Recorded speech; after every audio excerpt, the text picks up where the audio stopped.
Time for Jersey Shore Bulldog football on the Bear Country Sports Network. In just a moment, we'll join the sports guys, Sam Cooperman and Doug Byerly, for tonight's 4A semifinal state playoff game against Aliquippa.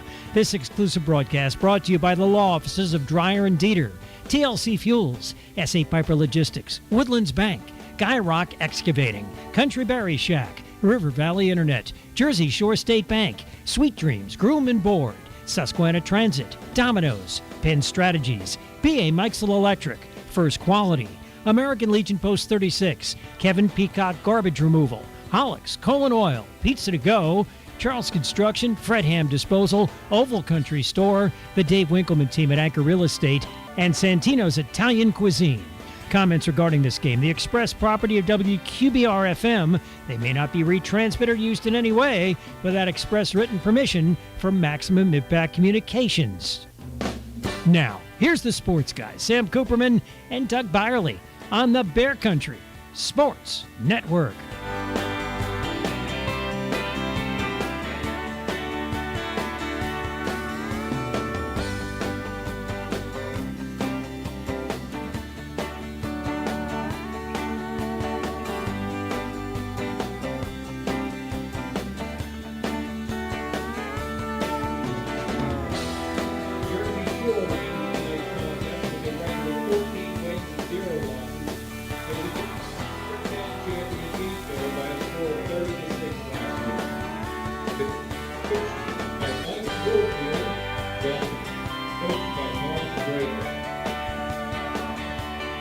Jersey Shore football on the Bear Country Sports Network here from Central Cambria High School in Evansburg, Pennsylvania. That's where we are tonight as the Jersey Shore Bulldogs face the Aliquippa Quips for the right to go to the state championship game on Thursday in Hershey. Sam Cooperman, Brandon Barker with you to give you our pregame show as we get you set for tonight's action. Jersey Shore in this spot for the second straight year. Last year, Brandon, I was not there for that game, but you and Nate Carpenter, our great friend, shout out Nate, were there in a thriller against Lampeter Strasburg, where Jersey Shore was down 7 at half. They come back to win 39-35. What was that experience like for this team, and how do you think that has helped them now as a group that you would think, relatively young compared to some of the teams Shore's had in the past, has not looked phased at any round of the regular season or the playoffs? Well, not only that, last year, Lampeter Strasburg was probably the most closely equal to Shore, basically offensive-wise. They were able to pass the ball really well. They had a good spread attack. Couldn't run the ball real well, but it really showed that this team, that Lampeter Strasburg, they are, dynamic. They know how to get stuff. And not only that, their school district put a lot of money into their football program, and that kind of pays off. Now, it's kind of showing that, hey, we're up with these teams that are, up here state-wise football. And it was a great game. I mean, Jersey Shore stayed in it the whole entire time. The defense played real well.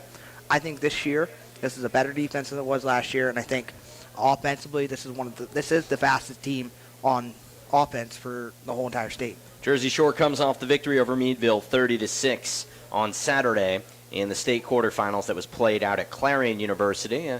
Same direction from where we are back home in Jersey Shore coming out here, but a little bit different of a route. And here in the area where St. Francis University is, about 6 miles down the road from here, Jersey Shore comes off that Meadville game. They threw it for 174 yards, ran it for 132, but the Bulldogs, after not being able to score in the first quarter, turned on the Jets' 24 second quarter points to really just put the Meadville Bulldogs in a hole they couldn't climb out of. A little bit different of a competition tonight, Brandon. Jersey Shore gets one of the more legendary teams in the state, and obviously what you've done in the past isn't going to help you in the present, but it is cool to go against a program like that. But in terms of a team like Aliquippa that has produced so many high-level athletes both in the past and of late, and guys that are in the program right now that can compete at a high level and are getting high-level college looks, what does this team present in terms of challenges? Well, first of all, they start with big guys on the defensive line. They know how to get past offensive linemen. Shore's line is a little bit smaller than it's been over the years, but they're fast. They are well-conditioned. Here's what I want to see from Jersey Shore a little bit. Control the pace, because these defensive linemen, they're not going to rotate two ways. But on defense, if they keep their defense out long enough, those guys will start getting tired. Those running lanes will start to open up a little bit more with Hayden Packer running the ball. Elijah Jordan should be able to get some speed to the outside edge. Aliquippa loves to play a lot of coverage on the outside edges. They like to sit back in the zone, wait for you. So the key for Shore offensively, you got to get short passes in the middle, got to be able to run the ball pretty effectively against this defensive line. Look, they're going to get tackles for losses, but Shore's just got to stay on the attack and say, hey, look, we lost 2 yards. Let's go get them back with 4 or 5. Just make manageable down and distances. Well, it seems like Shore will get the ball first. We'll confirm that when they reenact the coin toss in about 20 minutes or so. But Jersey Shore will have to come out on the offensive because they got a big team in front of them, both in terms of what the team represents and just in terms of the sheer size when you got 6'7", 340-pound guys on the line in a few cases. We'll come back and we'll break this one down more. We'll also talk about our out-of-town scores presented by Susquehanna Transit, as a lot of other teams in the state, including some in our area, are going to battle tonight trying to make it to Hershey next week. Jersey Shore football on the Bear Country Sports Network from Central Cambria High School, coming back right after this. Hollick's Coal and Fuel Oil Service offers volume discounts. A Jersey Shore fixture since 1915, a longtime supporter of Jersey Shore football coverage on the Bear Country Sports Network. Providing fast and reliable service to Linden, Jersey Shore, Avis, Woolwich, and Lock Haven. Hollick's has coal, heating oil, kerosene, mixed kerosene, and off-road diesel. 248 Locust Street, Jersey Shore. 570-398-1190. And online at hollickscoalandoil.com. Visit Boot Barn for quality gifts this holiday. Dan Post handcrafts their boots with both artistry and comfort in mind. From performance boots with cowboy-certified technology to premium exotic boots, every pair of Dan Post boots are crafted by 90 different artisans who have the boots in their hands from start to finish. For unmatched craftsmanship this holiday, Dan Post at Boot Barn. Unwrap the West. First Quality in Lock Haven and McElhattan is recruiting new team members. Take advantage of stability and progression, new competitive wages, shift differential, bonuses, paid holidays, vacation, and a full benefits package. There are immediate openings in Lock Haven and McElhattan for production, maintenance, and warehouse positions. To apply, go online at firstquality.com/join us. That's firstquality.com/join us. First Quality is an equal opportunity employer. Your power chewing dog runs through toys like they're going out of style. That's because weak toys aren't their style. They need something tougher. Your monthly subscription from Bully Make is packed with ultra durable toys and healthy treats made here in the USA. Tested by tough chewers and delivered every 30 days. All backed with a satisfaction and durability guarantee. Try your first box at 40% off. Go to bullymake.com/radio now. Bully Make! Tougher toys for tougher play. It's time to reel in the rewards with a Woodlands Bank Kasasa checking account. Our Kasasa account offers rates you won't want to catch and release. You'll be hooked on earning a percentage of cash back on your everyday purchases. When you're ready to cast into one of our most rewarding accounts, visit woodlandsbank.com, where you can securely and quickly open your account online today. Some restrictions may apply. Visit woodlandsbank.com for full account details. Woodlands Bank, member FDIC. It's time to let Fredham Incorporated haul your trash and recyclables. Well, that's if you want convenient and reliable service. Fredham Incorporated offers many options to fit your needs, including bags, cans, cards, roll-offs, cleanups, and single-stream recycling. That's one can where you put everything, and they'll separate it for you. Offering online bill pay, Fredham Incorporated, family-owned and operated, concerned about the environment, serving you for the last 50 years. Call Fredham Incorporated today, 570-398-1814. Cutting Edge Country on WQBR. Jersey Shore football on the Bear Country Sports Network. It is the state semifinals here from Central Cambria High School. Sam Cooperman, Brandon Barker with you. Jersey Shore takes on Aliquippa in this round of the 4A playoffs. A place Shore has now been in 3 straight years, and they're looking for their second straight state finals appearance. And they take on a Aliquippa team that has won 10 games in a row, their lone loss is to the 3A champs of the Whipple Central Valley. They're in the state semifinals this weekend as well. So Aliquippa has beaten some very good teams. They went to double overtime against McKeesport a few weeks ago, winning 27-21 in comeback fashion, where they started the game off down 14-0 early in the second quarter, and they come off the victory over Bell Vernon last week at Heinz Field, where they were up 21-0 at halftime against the Leopards. But Jersey Shore's faced some really good competition as well, and one thing that I think between you, me, Doug Byerly, our great friend Chris Davis up here doing the stats for Jersey Shore, something that we've had as a similar comp, simmerable's not a word, in terms of the comparison for this Quips team. Allentown Central Catholic, the Vikings, a team we saw a few weeks ago, Brandon, they're a team that has a lot of size up front, especially one particular player who was blocking for them at the H-back position and just a wrecking ball defensively. They had the size advantage against Jersey Shore, but the Bulldogs were able to wear them down over time, and in the second half, were able to put 17 points on the board to ultimately win that one 20-7. In terms of a team like Aliquippa, what will be important for Jersey Shore on both sides of the ball? Well, we'll start with defensively.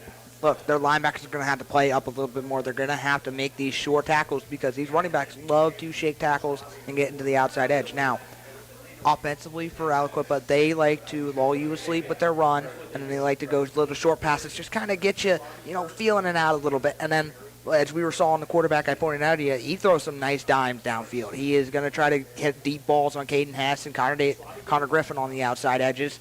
So that not only that, these safeties have got to be careful. They're going to do crossing patterns on the inside. They're going to try to get these wide receivers a little bit open, so they're not going to go all the way down the field. They're not going to get 60-yard drives or 70-yard plays, but they're going to get these drives that are 5 yards, 6 yards, 3 yards, 4 yards. They're going to try to use the clock as much as they can against Shore because this is a fast-moving team.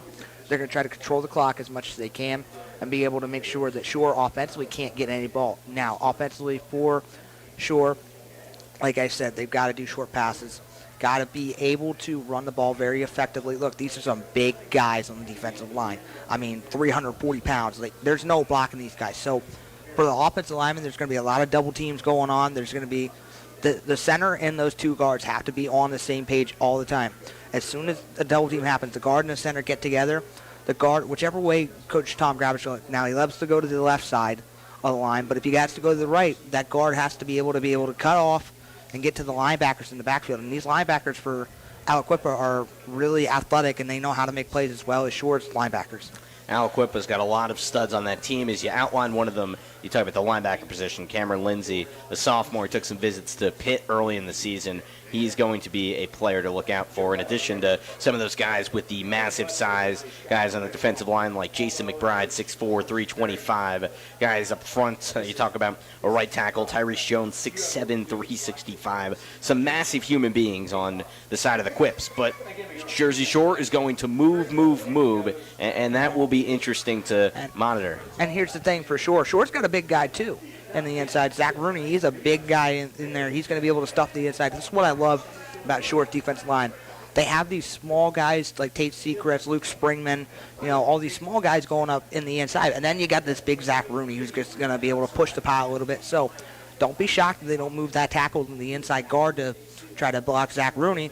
And then, that'll open up Tate Secrest and Connor Davis on the outside to be able to get a sack here and there. But that's the big key. Dirk Stetz on that defensive line has got to be able to get through real quickly and you don't even have to sack him. You just have to be able to make that quarterback make a difficult decision and in short time. Now, this quarterback for the Quips is fast. He can do a little run-pass options as well as anybody in the state.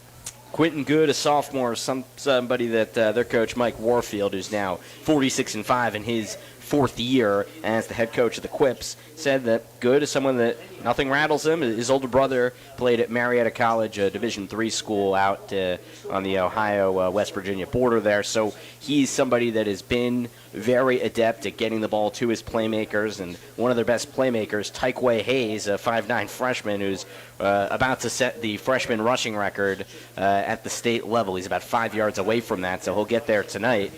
Really talented kid who took over the starting job in the backfield there's a lot of horses in the stable, so to speak, for Aliquippa. And the question is how Jersey Shore is going to limit some of those guys, Brandon. Yeah, not only Hayes there at the running back position, but don't be Isaiah Martinez, dude. He's more like a power back. He's going to be used on the third down situations to be able to block the quarterback and help him be able to move the outside of the pocket. 5'6", 205 is Isaiah Martinez, so certainly fits the bill for that description. We'll step aside here on our pregame show. Jersey Shore football taking on Aliquippa here at Central Cambria High School. When we come back, my interview with Tom Gravish will air, the head coach of the Jersey Shore Bulldogs. And then on the other side of that, we'll tell you about the out-of-town games, and we'll take you through the starting lineups as we're nearing kickoff here on the road in the state semifinals. You're listening to Jersey Shore football on the Bear Country Sports Network.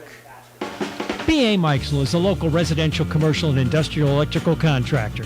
With over 10 years servicing north central Pennsylvania, B.A. Mikesell has built relationships with home and business owners in Jersey Shore and beyond. Trust B.A. Mikesell's trained electricians for all of your electrical needs. Take advantage of their industry-leading warranties. Call 570-398-7837 today to find out more. B.A. Mikesell Electric, a proud supporter of Jersey Shore sports. Living in the countryside shouldn't mean that you have bad internet. That's why River Valley Internet has expanded our coverage again. River Valley Internet now covers much of Lock Haven, Jersey Shore, Avis, and the surrounding countryside. Call River Valley Internet today at 570-433-7070 or go to rivervalleyinternet.net. Lock Haven, Jersey Shore, Avis, and the surrounding countryside. Start enjoying internet service without taxes, fees, modem rentals, or rate increases from River Valley Internet. Charles Construction is a full-service site development contractor performing all phases of residential and commercial work. Excavation, foundation, sewer, water, and underground utility installation. Paving, too. Also working with the natural gas industry.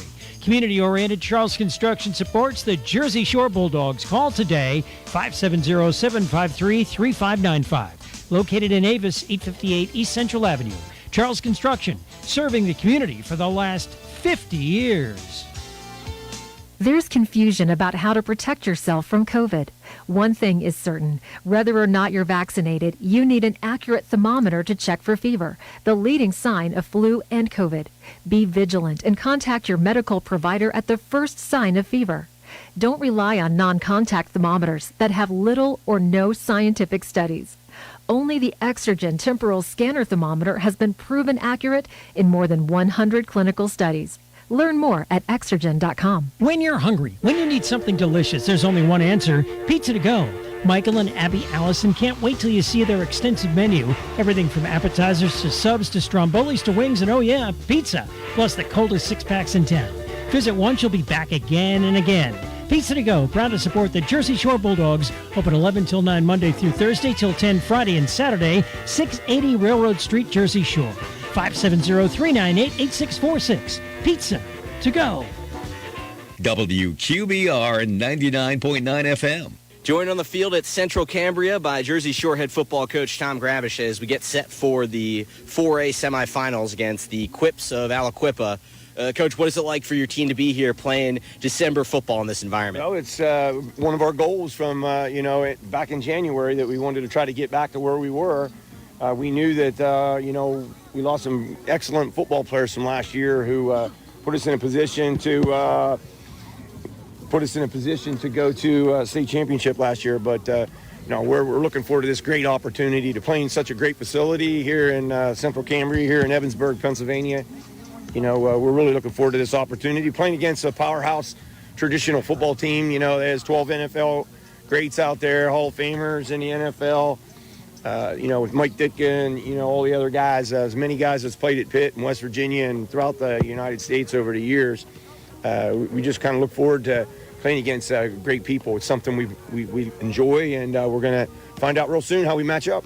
Coach Gravish joins us pregame. As you mentioned, kickoff coming in a few minutes. You talk about, of course, against great teams. The Quips certainly no stranger to that. You mentioned their accolades. People talk about the size element. I think we've discussed that plenty. We don't have to rehash that. But what's interesting to me is the mental approach to it. I think a lot of that goes into what you guys do during your Champions Week and some of that stuff that you do when it's a lot warmer than it is tonight. How do you go about getting your team ready at the start of the season, and how does that come into into play now? Well, we, from the day one, when we start up in January every year, we're trying to build mental toughness, challenging players' mental toughness.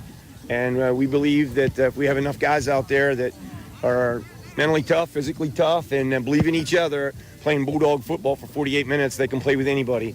They have fantastic interior offense and defense linemen, but I have a lot of faith in our guys, whether we're undersized, undermatched. If someone wants to call us underdog or whatever, we welcome that, and we're going to play our best football game, and we believe in our guys.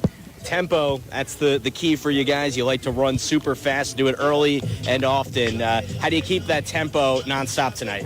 The only way you can do that is to get first downs, being manageable down and distance situations and be able to catch in and keep those chains moving. Well, Coach, I'll let you go get ready with the guys. Thanks so much. Hey, thank you very much. We appreciate it. The Bear, WQBR. Call 570-753-5722. TLC Fuels, a family-owned business since 1998, serving residential, farm, and commercial customers from their Jersey Shore location just off of Route 220 at the Pine Creek exit. Fuel oil, diesel, and gasoline, hard coal. TLC Fuels dedicated to providing friendly, satisfying service to all of their customers. TLC Fuels proud to be a supporter of the Jersey Shore Bulldogs. 570-753-5722. The Country Berry Shack in Jersey Shore is the one-stop shop for your Christmas needs. From home decor to gift giving, they've got you covered. Find your favorite brand of candles in all different varieties. They've got Row Pottery, primitive furniture, lights, village paints, curtains, tarts, diffusers, and so much more. Open weekdays 10 to 5, Saturdays 9 to 4, and Sundays 11 to 4. The Country Berry Shack, 521 Allegheny Street. A little bit of country in the heart of Jersey Shore. Penn Strategies is proud to serve the borough of Jersey Shore and communities throughout Pennsylvania by helping them in finding funding solutions for important projects. Penn Strategies wishes the best of luck to the Jersey Shore Bulldogs as they march to the district and state championships. Contact Jason Fitzgerald and Penn Strategies today for more information on how they can assist your local community or organization. 570-337-2028 or email Penn Strategies to info@pennstrategiespa.com.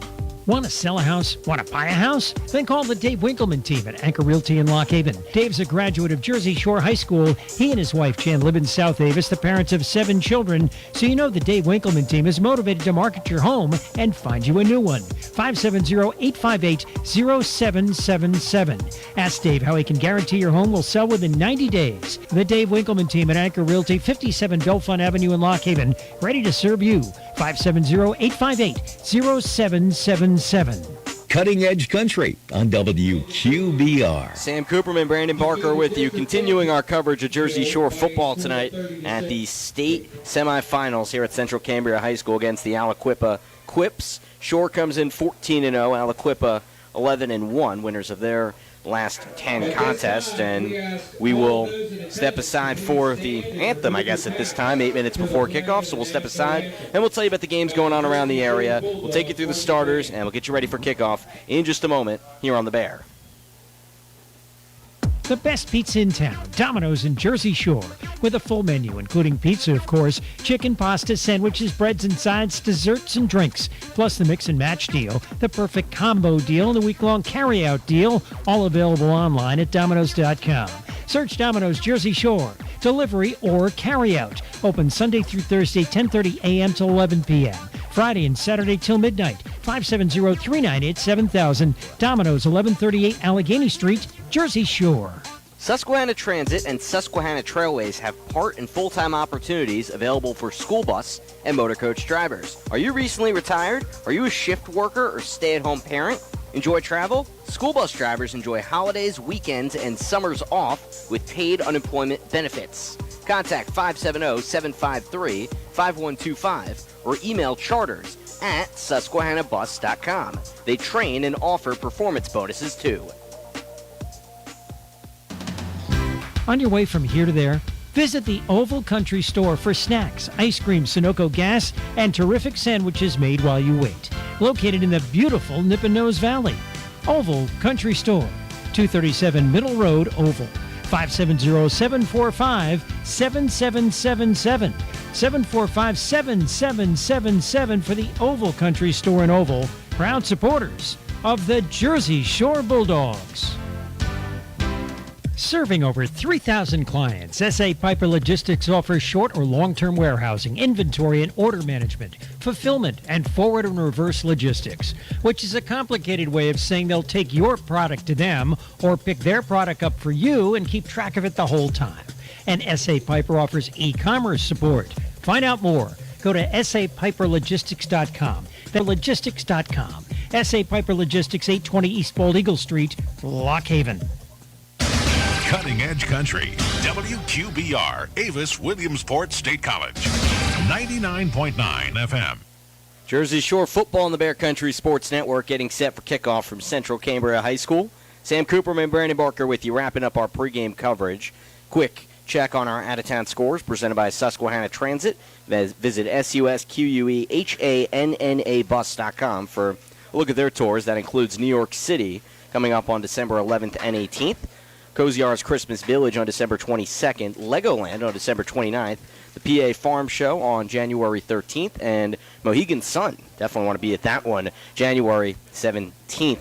4A semifinal tonight. The other game, Bishop Shanahan and Bishop McDevitt battle it out at Coatesville High School in the Philadelphia area, and the winner of that one will face the victor of this one Thursday night in Hershey in the state championship game. 1A semifinal, Canton and Bishop Guilfoyle play at Mansion Park in Altoona. Winner of that gets Red Bank Valley or Bishop Canavan Thursday at 1. Additionally, in 2A, Southern Columbia and Northern Lehigh square off at Lehighton High School. Winner plays Sarah Catholic or Farrell. Game there being held at Slippery Rock. That game will be Friday in Hershey for the 2A final. 6A, State College and Mount Lebanon Saturday at 1 at Mansion Park in Altoona. I was hoping we'd play a game there this year. Very beautiful facility. Winner gets Garnett Valley or St. Joseph's Prep in the 6A finals next week. Before we turn it over to Doug Brennan, any last thoughts on this Jersey Shore team and how they're going to have to come out against the Quips? They got to start out quick. They got to be able to run the ball very well against this defensive team. Hayden Packard's got to be the key here starting early in the game. And look, they've got to hit some deep balls. He missed a couple last week, but that was just on little errors. I feel like they got it caught up. And let's just let's play a good game, and let's hopefully get to Hershey. Yeah, let's hopefully get to Hershey. Brandon and I both had our Hershey's bars before the game. We'll sign a good luck there for the Bulldogs. Jersey Shore's Tom Gramish in his 10th year coaching the team. On the other side, Mike Warfield in his 4th. Both teams have done a whole lot of winning. And as we welcome Doug in, I will apologize in advance for the PA announcer blaring here. I would also let you know that we did move as far away as possible. It would have been a whole lot louder if we were sitting downstairs next to him. But we bring in Doug Byerly as we get ready for kickoff here. Doug, beautiful facility, nice, pristine, shiny turf, and an opportunity for Jersey Shore to possibly get its biggest win in program history. No question about it, Sam. You mentioned the facility here. Maybe the nicest facility I've seen at the high school level for a long time. Great scoreboard off to our right with LED lighting. Great crowds on both sides, and you're right, it's against a historic program in the Quips. Everybody knows all the history, Darrell Rebus, Ty Law, Sean Gilbert, Mike Ditka, and others that played at the major college level and NFL level, a couple of them Hall of Famers, Rebus and Ditka, etc. A great historic program, but I think Jersey Shore can absolutely play with anybody. They'll have to play their best game tonight. You know, Coach Gravis will have the team ready. Well, our friend Chris Massey in the Williamsport Sun-Gazette said last year after the Thomas Jefferson loss, the toughest team he's ever seen, and he's a guy that's seen a lot of football, and certainly that toughness, that blue-collar nature embodies this team here that's going to face a Quips team that is much larger than them. And look, we've seen Shore face Allentown Central Catholic that's also got a whole lot of size, but when you're seeing guys that it look like grown men on the other side of you, it certainly presents another challenge. And as we believe it to be from what the coin toss was reenacted, or will be reenacted as, from what we saw in terms of the coin toss about a half hour ago, it looked like Jersey Shore will end up with the ball first, and it'll be interesting to see how they come out on that opening drive. Well, it's always interesting early in the ball game to see which team is ready to play. Obviously, both of them, you hope, are ready to play in the state semifinal, and I'm sure they are, but which team will do something first? Shore has been a little bit slow starting, but again, against super quality teams, I really compare the Quips to Allentown Central Catholic. They may be a little bit bigger overall, but, you know, Jersey Shore in that game, Sam, it was no factor. They played well, shut down the Allentown Central Catholic running game, and hopefully they'll be able to do the same here tonight against a super quality opponent. Quips averaging 41.5 points a game. They've scored 35 or more in 9 of their 10 regular season games, and in the postseason, it took double overtime against McKeesport in the Whipple semifinals, and then they went to Heinz Field last week to take down Belle Verne in a game where they were up from the start, 21-0 lead at halftime for the Quips. Tyquay Hayes, their running back, a really stellar guy, and talking to the Quips broadcaster pregame, he was mentioning that he's a really good player, but he's getting to the second level of the defense every time. The holes that O-line is paving for him, so that's certainly something that's going to enable the Quips to run the ball a whole lot tonight. Well, and that's what they want to do, get their athletes, and they've got them all over the field from linemen to the specialist players as well. They want to get them in space, and when you get them in space, they can probably outrun anybody else on the field in all of their ball games. You know, they're a single-A school playing up in 3 and 4A over the past number of years, so they know what kind of athletes they have. Really comes down to this, Sam. If Jersey Shore continues to do what they've done successfully for the last number of years, they'll be in the ball game. If they can stay within 10 points into the second half, they'll have a chance to win tonight. So we're going to see here as the kickoff ready to begin. Jersey Shore in those fresh orange tops, black pants, black letters and numbers, orange helmets, JS on the side. The Aliquippa Quips, white tops, black pants, red letters and numbers on the black helmets. They'll kick it off right to left. The Quips deferred. They get the ball to start the second half. Jersey Shore's high-octane offense will receive it first, averaging a shade under 40 points a game. Jersey Shore's won all 14 contests this year, entering the state semifinals. Emmanuel Guadumante, who's nicknamed Pele, the left-footed kicker, sends it right to left. Runs up, and he squibs it over to the near side, pops past the numbers of the 30 all the way to the 20, where it's scooped up by Cooper Peacock, who's upended a little shy of the 30. Big hit on special teams by Dorius Moreland, and Jersey Shore will take it at its own 29, left to right, to begin the game and the 4A semifinals. Always interesting to see what you do in the kickoff where you try and go deep. Definitely a squib kick plan there. Nice return there by Cooper Peacock.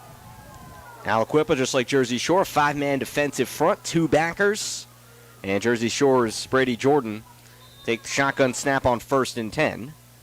From the right hash, he sends Packer, the lone back, out wide left. Back to pass off the snap, unleashes up the seam. A deep ball that's caught at the 40, and he stumbling grab up to the 30. A big one for Jersey Shore right up the seam, and the Bulldogs get Connor Griffin involved right off the jump as he falls all the way down at the 31 of Aliquippa. Brandon Banks on the coverage, not sure what he was doing because he let Connor Griffin run the post pattern right past him.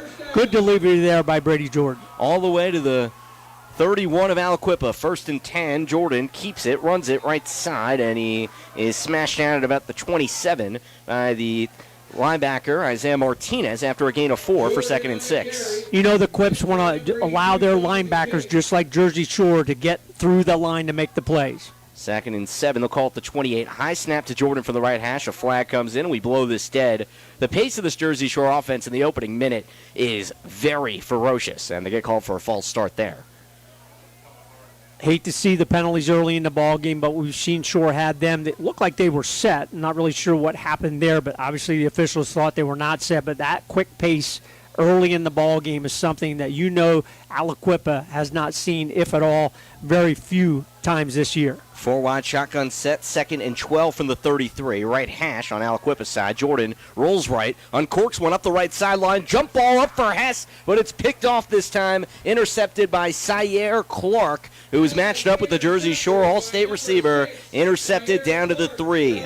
Jersey Shore got the 40-yard hookup from Jordan to Griffin, but then on that passing play, Jordan turns it away, and the Quips have it deep in their own end. That's a good attempt by Brady Jordan. Just threw that one underneath a little bit. Great position by the defensive back. Caden Hess not able to get around him to have a chance to catch that football. So you got to give kudos to the D-back for the Quips to make the play. Now you're sure you have them pinned deep. You want to keep them there. Aliquippa lines up in the eye, going right to left. 1st and 10 on 3, 0-0. 11:07 to go, opening frame.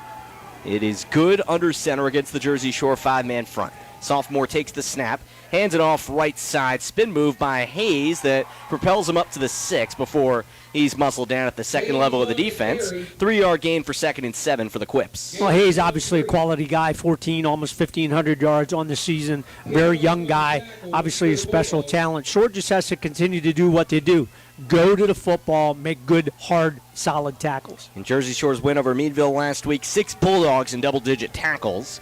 Call it 2nd and 8 near the 5 for the Quips between the hashes and the I. They run it right. Big hole that propels Hayes up across the 10. Just jumped right through there, and that's another 5 yards to make it 3rd and 3 for the Quips. Tyrese Jones leading the way on the right side of that offensive line. He's the big guy you talked about, Sam, just a shade under 6'7", 365. 3rd and 3, Quips own 10 after the interception. Their first drive of the game in the offset I. They hand it off left, and Jersey Shore's all over it. The Bulldogs stuff it, and it's the All-State linebacker Hayden Packer as he absolutely slams down Hayes. Couldn't get through that time, and it's 4th and 3 for the Quips. They have to punt with 9:55 in the first. Like they've done all season long, Shore uses their quickness and agility to get through the gaps to make a great play there on 3rd and short. So here is the man known as Pele, Emmanuel Guadu-Mante, set with the punt protection team out there, 3 blocking for them. Jersey Shore showing the heat. Jordan back at the 30 to return. Peacock for Shore at the 45. The left-footed kick is up and away. Fair catch signaled, and Cooper Peacock goes back to retrieve it outside the right hash marks of his own 49. Jersey Shore turns it away, but because Aliquippa was not in a great spot on the field, the Bulldogs don't suffer any harm, and with 9:25 to go in the first quarter, second drive of the game for Jersey Shore. We saw some good things, but we also saw a turnover. They get right back on the ball here, and Brady Jordan take the shotgun snap. Shore's been going 4 wide. Hess outside right. He was targeted on that last pick against the 5-man front. Leg kick sends Tyson left. Tyson does not get it. They fake the jet sweep to him. Handoff to Packer. And the fullback only gets about half a yard into a crowd over the middle. Eventually helped up as it's Crowder to make it 2nd and 10 for Shore. Crowder, big guy as well, 6'3", 345 on that defensive front. So obviously much larger bodies on the Quip side of the defensive line. Between the hashes for Shore, 2nd and 10, 49 of Aliquippa. Jordan. Play fake, screen pass left side. Cooper Peacock on the catch, and he fights off a leg tackle to just waterbug his way up to the 46 for 3 yards, make it a 3rd and 7 for Shore. Nice quick play out there. Walker with a nice tackle in open space for the Quips. Donovan Walker, big safety for the Quips. 8.5 to go here in the first. 3rd and 7 Shore, 46 of Aliquippa. 3 receivers right. Jordan on the shotgun snap. Rolls right, throws. Ball a little behind Hess, and he can't bring it in. It would have been a circus catch spinning up at the 29, but could not bring it in, and Jersey Shore sends out the punting unit on 4th down. And Sire Clark very close to Caden Hess as well, made an indication that he got a hand in on that ball right before it got to Hess. So a little bit of a wasted opportunity there for sure, but again, Quip's defense very, very good on all fronts. 0-0 with 8.5 to go in the first quarter. 4A state semifinals, Jersey Shore punts it away. Clean snap to Cooper Peacock, sends it deep, very deep, inside the 5. It is muffed and picked up by Clark. He makes up for his own mistake, tries to run it out left side, and slips out of bounds up at the 15-yard line. And that's where Aliquippa will seemingly get it as he was forced out of play by Tate Seacrest. And a lot of the coaches in our booth and the fans below really thought there was a hold there on Caden Hess. If he didn't hold him, that was a heck of a block for the Quips. But still, pretty good coverage there. And Jersey Shore has Quips backed up at about their own 16. 2 quick drives for Jersey Shore offensively, and Aliquippa had a 3-and-out. And there's the hold, as you can hear from the PA announcer. He's loud. He's got some big pipes. Jersey Shore trying to play some defense here, and Aliquippa will once again be inside their own 10. They started the last drive at the 3, and they could not get a first down. They have it at the 8-yard line going right to left for 1st and 10. If you're Jersey Shore, you have an advantage here 2 times in a row with your opponent pinned down deep. Definitely want to make something happen if you can on the defense. Good under center. In the offset eye, Martinez to his right, pitches it right. There's Hayes out of the backfield, tries to cut right, and he's smothered in the backfield. Drop him 2 yards back at the 6, and Hayden Packer, the All-State linebacker, gets in on the leg tackle for 2nd and long. Something that Shore has done all season long, really has contained opponents' running backs from being able to get the edge. If you can do that and force them back inside, you really have a chance to bottle up the run game. 2nd and long for the Quips. In the eye, good. Checks both ways, a 3-wide set. He's got 2nd and 11. They call it the 7 from the right hash. Fakes the pitch, hands it off. Up the middle, big hit. Jersey Shore, Zach Rooney goes Iverson as he steps over him after he smashes him down at the line of scrimmage. No gain, 3rd and 11. The Jersey Shore 5-man front holding up early. And Zach Rooney's one of those players. He's the biggest player on the Jersey Shore defensive line, but also a very good athlete and very quick. I think he could have a nice game tonight because I think he's going to be able to get into the gaps against this Quip offensive line. Quips coach Mike Warfield mentioned Rooney, also mentioned Dirk Stentz. Those guys on the interior is guys that really stand out to him on tape. 3rd and long, Aliquippa at their own 7, second drive of a scoreless game. 7 to go in the first. Out of the eye, it's a play fake. First pass for good. Avoids a sack, throws it right sideline. Incomplete. The ball behind his back, Martinez. And Jersey Shore nearly had a safety at the M of the red letters of Cambria in the end zone. And the Bulldogs will force another deep punt and should get great field position for their 3rd drive of the game. Certainly good pressure there by the Bulldogs, forcing Good to roll out maybe a little quicker than he wanted. Had a guy open, but didn't have the time to really deliver a good ball to him. So again, for the 2nd time, if Cooper Peacock can field this punt clearly, Bulldogs have a chance for good field position. Guadu Mante to receive the long snap.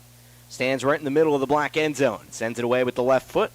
Angling kick to the far side of the field. Cooper Peacock picks it up at the 46, slips by a tackle, left sideline 40, 35 on the move at the 30, shakes some more tacklers, and finally rolled over at the 28-yard line. Cooper Peacock with a nice little swift return for 18 yards, and the Bulldogs have it across the 30-yard line. And that's what you want to do. A short punt. They're looking for a big roll. He waited until he got a nice hop to field that on the run. Cooper Peacock so good at that. Out of the eye, or rather the shotgun, I should say, the 4-wide set for sure. 1st and 10, 28 of Aliquippa. Left hash. A lot of pre-snap motion, and flags come in as Elijah Jordan gets the carry and muscles his way up the left side hash marks. And this one is coming back as everybody knew it.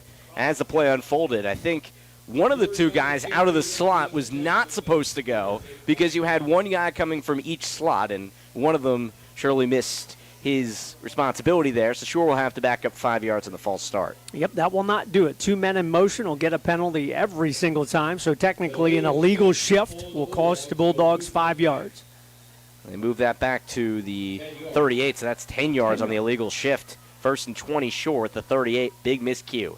In motion this time, Peacock to the right to join 2 other receivers. Swing pass to Hess on 1st and 10. Hess to the right side, and he's pushed out of play just in front of the 30-yard line. Syer Clark, who had an interception earlier, guides Hess out of bounds, and he picks up about 8-9 yards as he gets to the 29 for 2nd and 11. What's different with the Quips defense, their linebackers and D-backs will be able to get to the ball carrier a lot quicker than all of the teams that Jersey Shore has seen up to this point. Normally, Caden Ness may be able to take that into a 10 or 15-yard gain, able to get there the defenders were and force him out of bounds. Tom Gramish calling out the plays from the Jersey Shore sideline. Play clock is down to 10. Jersey Shore turns and gets back on the ball. Elijah Jordan to the right hip of his brother Brady. Left side, right side slot movement to Nick Williams. It's a handoff. Elijah Jordan breaks a tackle, stays on his feet, 25-20, runs right side, and tugged down at the 16 from behind. A big run from the freshman. John Sparrow eventually engulfs him, but not before he picks up 12 yards and a first down. Well, Elijah Jordan, for the defenders, he should have went down, but we've seen that all season long. Really tough, the big guy, able to keep his balance here for a big first down. 1st and 10, Jersey Shore up to the 16 of Aliquippa, right hash. Out of the gun, more movement from the left side slot. It's a fake. Jordan keeps it, runs it left side, and splattered down at the 15. Only gets up a yard for 2nd and 9 for the Shore quarterback. Absolutely swallowed on that tackle by Crowder, the big guy. But Brady Jordan, that was the right decision. Made the fake, looked outside, took it up inside where the hole initially was. You've got to continue to do that. Pound that rock inside. Jersey Shore inside the red zone, 2nd and 8 at the 14 of Aliquippa with 5.5 to go in the first.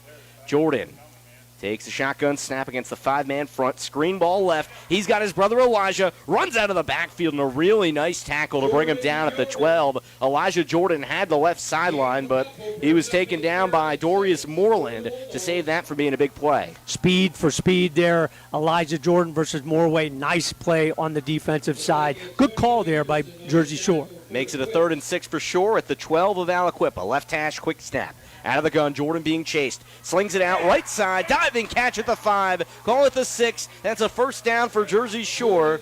And they have it right up to the sticks for Caden Hess. And, yep, they're across. They should be across, and the Bulldogs should move the chains, I believe. They signal it 1st and goal. Took them a minute, but it's 1st and goal. Shore inside the 6. The fans beneath us are screaming and stomping their feet. 1st and goal from the right hash of the 6. Out of the shotgun, it's a handoff left, and Elijah Jordan swallowed up by Jason McBride, 6'4", 325. 2nd and goal at the 6. McBride, very, very impressive defensive player. Came from the backside to get Elijah Jordan, so you can see the quickness there. Those jerseys untucked, you can't miss them. 2nd and goal, Shore at the 6 between the hashes. Against the 5-man front, there's a flag from the left side. Shore's already picked up a couple early penalties at 4:36 in the first. And I think illegal substitution is what Brandon Barker's calling out. Offside. And that'll help Jersey Shore half the distance to the goal. That's 3 yards closer from there. So that's 2nd and goal with the 3. And we have not seen Hayden Packer on offense since the first drive. They keep Elijah Jordan as the back, the smaller, slighter-framed guy. 2nd and goal with the 3. Jordan out of the shotgun, fakes it, stutters left, takes it up the middle, charges into a group of quips, and he loses 1.5 yards. 3rd and goal from the 4.5. Brady Jordan wanted to pitch that to his brother Elijah, but the defender, number 11, Lindsey, prevented that pitch from taking place. Great play by the Quips on the D. 3rd and goal from inside the 4 of Aliquippa. Low snap to Jordan from the shotgun. Rolls deep right, back at the 15. He's trying to avoid guys. He backs up and slammed down at the 19. It is King, the sophomore defensive end, to eventually top him off. But Moreland got there first, and everybody's pumped up on the Quip side. Here is where the special teams will come into play. Jersey Shore's got a kicking unit, and they'll try and test the leg of Breck Miller as they'll try and stick a 35-yarder through. Tough one there from the start. The snap wasn't good, and then it snowballed from there. But Breck Miller, he can certainly kick this through. Palski to snap, has to hold. Clean snap and hold. Kick from the right hash is blocked. Pops up in the air. Jersey Shore's got to avoid a run back here. And the Bulldogs eventually have a player dive on it back at the 25. But the kick is missed. Didn't see who got a hand on it. But Jersey Shore comes up empty as Connor Davis eventually pitches the ball to the official. Super pressure from the edge by the Quips. Again, the speed we haven't seen all season long. If you're a Jersey Shore Bulldog, got there enough to get a hand on the Breck Miller kick. Missed opportunity there for the Bulldogs. Fast-moving first quarter, just like last week. No score at 3:17 in the first on our Jersey Shore State Bank scoreboard. It is Aliquippa going right to left. Their 3rd time with the ball. The quarterback, Quentin Good, the sophomore. Pre-snap motion sends Clark to the right side slot. Out of the gun, throws it right, and it's batted down by Davis. Connor Davis awfully good at jumping up and swatting it, and he does so there. It's 2nd and 10 back at the 24 for the Quips. Play we've seen so often. Just would love to see Connor Davis able to get that picked off, go in for the touchdown, but so difficult, man. The quarterback's no more than 4 or 5 steps away from Connor Davis, but that's a big play to open this defensive series. Just like Brady Jordan, smaller guy is Quentin Good, about 5'7", 155. Only got one in the backfield. To his left side, it's John Tracy, the sophomore. Trips to the right. Wide man that side is Brandon Banks against the 5-man Jersey Shore front. And I think a timeout is called by Mike Warfield's side. He tries to bring his guys over. 2nd and 10 at the 24 for the Quips when we come back with 3:13 in the first here on the Bear Country Sports Network with no score in the state semifinals. On your way from here to there, visit the Oval Country Store for snacks, ice cream, Sunoco gas, and terrific sandwiches made while you wait. Located in the beautiful Nippenose Valley. Oval Country Store, 237 Middle Road, Oval. 570-745-7777. 745-7777 for the Oval Country Store in Oval, proud supporters of the Jersey Shore Bulldogs. WQBR 99.9 FM. Jersey Shore and Aliquippa scoreless with 3:13 to go in the first quarter of this 4A state semifinal game. Sam Cooperman, Doug Byerly with you on the Bear Country Sports Network. The Quips playing here at Ebersburg's Central Cambria High School. Take it right to left, 2nd and 10, own 24. They just blocked a Breck Miller 35-yard field goal. And good after the timeout. The sophomore quarterback stands back in the shotgun to receive the snap from the left hash against the 5-man front. Takes it hip high, hands it off right side. It looks like Martinez gets stacked up back at the 20. Jersey Shore, the big hit to drop him back 4 yards for 3rd and 14. Zach Rooney again right through the gap to the left side of that Quips line. You would have to say the Quips, Jersey Shore hadn't seen a line as big as the Quips, but I don't know if they have seen a line as quick as the defensive line of the Bulldogs. And it's also just the tenacity that Jersey Shore brings. These guys are conditioned well. 2.5 to go in the first quarter. Aliquippa back to a 3rd and 14 from their own 20. Good to take the shotgun snap.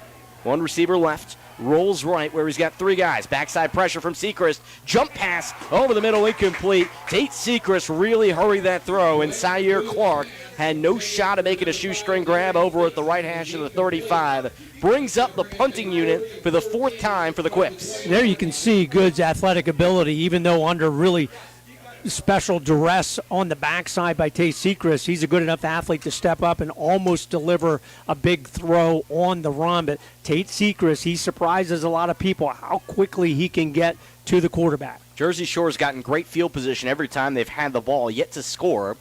But imagine over time that will work itself out. Shore to receive the punt going right to left from Guadu Mante. Receives a long snap with 3 back protecting. The left-footed kick is blocked. Tate Sechrist got it. The ball is rolling at the 5, and Jersey Shore picks it up at the 4. Sechrist blocks it and picks it up. A huge play from the sophomore, and goal to go for the Bulldogs. What's really interesting, Sam, 2 blockers were in front of the punter there. Tate Sechrist turned his body a little bit sideways and went right between them to the kicker, who was running towards Sechrist because of being left-footed. Huge play by the defender. Hayden Packer in the game with goal to go. 1st and goal from the 4. Between the hashes for Jersey Shore from the shotgun. 2-by-2 set. Snap to Jordan at the helmet. Handed over left. Packer into a crowd. Crashes his way across the 3. And that's all he gets. 1 yard or so, and it's 2nd and goal from there. As Jersey Shore changes personnel, they bring Connor Davis, the tight end, onto the field as they bunch up the formation. Obvious statement here, but if you're sure you got your kick block last time, here you've got to get some kind of points out of this drive after the big defensive play by Tate Sechrist. 2nd and goal from the 3 for Jersey Shore. Bulldogs back on the ball. Tight end Davis to the right. Hess the receiver that way. Packer the fullback. Gets the call with Jordan behind him. They try to Leinert and push him over, and he only gets maybe half a yard there. Not much movement.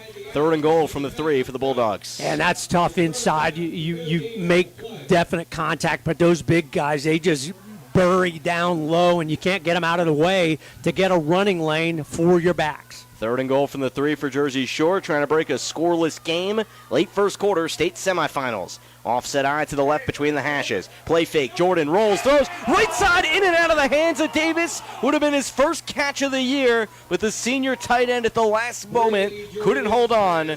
And on the right side of the end zone, and the kicking unit comes out with 4th and goal with the 3 for Jersey Shore. Great play call there. Backs went to the left. Jordan rolls to the right. You had Caden Hess taking the defender to the right. Davis was open. Good delivery there. Didn't cash in on that play. Breck Miller here looking to boot it through. 20-yard field goal is what this will be. Clean snap and hold. Miller gets this one up. Elevation, distance. It's cash. 3-0 Jersey Shore. 1:23 to go in the first. The Bulldogs come up with points as everybody remains out there. So let's just confirm that nothing happened. So there's a flag, so we will hold on before we go to break. Didn't see that flag against the Bulldogs, so it's not going to change the play call, but it is going to make the kick a little bit deeper for Breck Miller. That's going to move them back. Well, Doug, I don't think that's what's going to happen here. calling a legal shift, and we're setting up to line this one up again. 5-yard penalty, and that flag came in awfully late. And it's back at the 10 from where they'll snap it. Jersey Shore lines up for what will be now about a 25-yarder. Breck Miller coming into this game had only missed 3 field goals all year. Got his last one blocked. He's 14 of 18.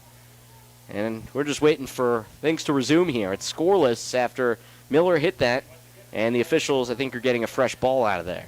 Yep, getting the ball from the sidelines. Obviously, with the block kick the last time, you just need to graze those guys trying to come across the edge full speed to give Breck Miller enough time to get to his kick.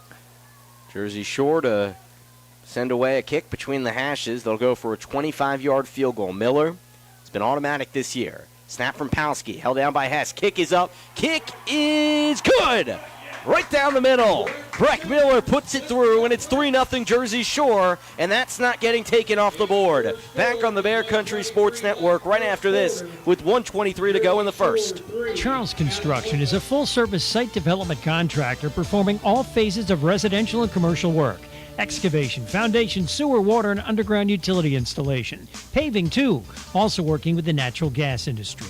Community-oriented Charles Construction supports the Jersey Shore Bulldogs. Call today, 570-753-3595. Located in Avis, 858 East Central Avenue. Charles Construction, serving the community for the last 50 years. WQBR 99.9 FM. 3-0 Jersey Shore on our Jersey Shore State Bank scoreboard. We appreciate their support in making tonight's broadcast and all of our postseason broadcasts possible. Visit jssb.com for more information on their products and services. Sam Cooperman, Doug Byerly with you from Central Cambria High School.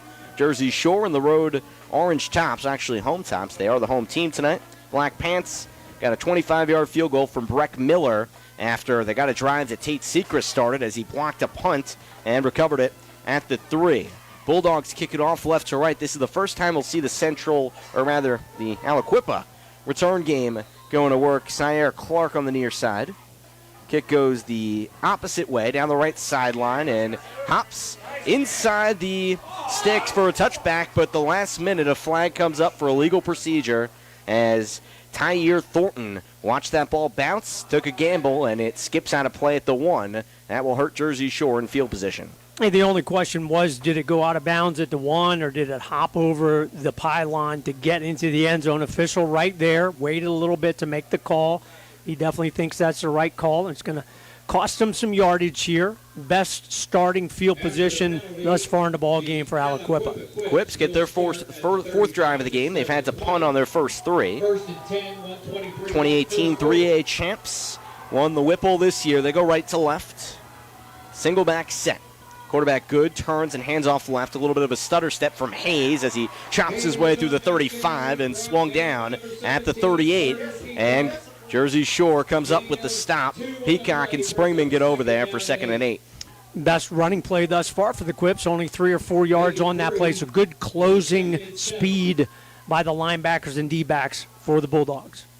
Quentin Good goes to the right sideline to get the play call. The Quips down 3-0. They were down 14-0 in the district semifinals 2 weeks ago, and they came back to win that in double OT.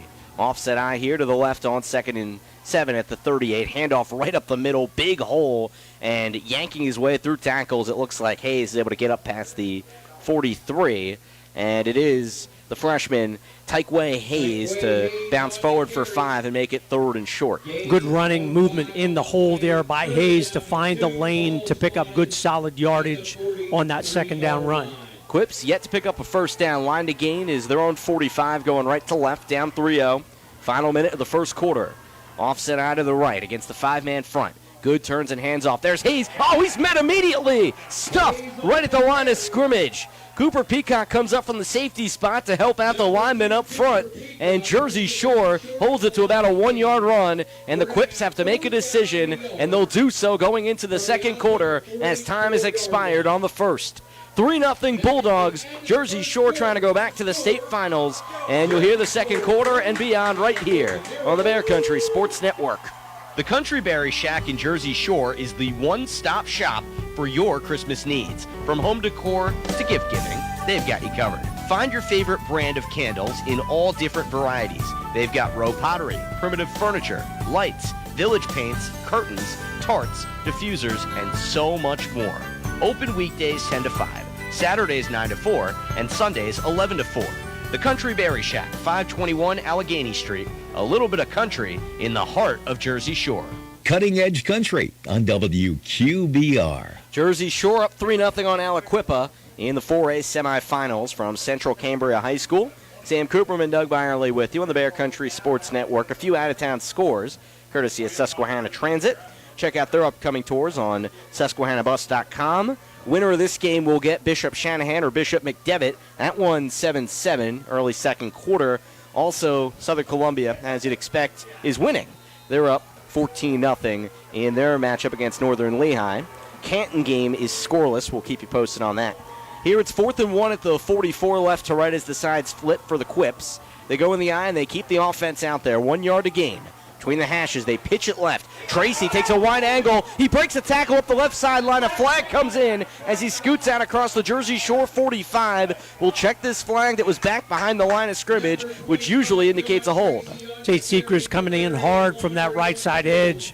If he wasn't the guy who was held, Cooper Peacock probably got held as well. So that's the first time the Quips got the edge, but they got the edge because of the hold.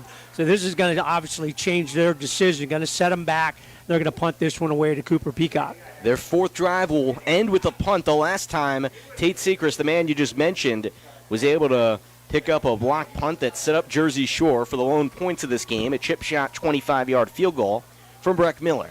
Send out the kicker, Emmanuel Guadu-Mante. He's got 3 back there to protect him. They didn't protect him very well last time. He's a left-footed kicker. Calls for the ball. This time, Jersey Shore backs away, sends it high in the sky. Kick tumbles near side, angles outside the hash marks, hits inside the 30, and Cooper Peacock avoids getting near that ball. But that ball rolls and rolls all the way down to the 22 before it's eventually ended there as Brandon Banks comes down to touch that ball. Jersey Shore right to left, a beautiful punt by the senior for the Quips. And now the Bulldogs trying to extend this 3-0 lead with 11:30 to go in the first half. And we haven't mentioned he's a left-footed kicker, and that ball really circles differently toward Cooper Peacock. Really didn't have a chance to come up and field that one cleanly. Made the right play to let it go, but it cost some yardage. Jersey Shore has gone a lot of single back, but they go I here. Hayden Packer, the fullback, hand in the ground. Elijah Jordan behind him. 1st and 10. Brady Jordan, the quarterback, keeps it, runs it right side, and thought he'd have the edge, but tripped up at the last minute up at the 24. Big tackle out on the outside that would have had a lot of room for Jordan, but he stopped at the 24 for 2nd and 8. Really nice tackle one-on-one there by Brandon Banks. Was being blocked by Caden Ness, was able to disengage and bring down Jordan. Bulldogs back on the ball from the right hash, 2nd and 8. Jordan back, throws right side, almost intercepted on a quick dump-off pass to the right side. Looking for, I believe, Tyson out of the slot.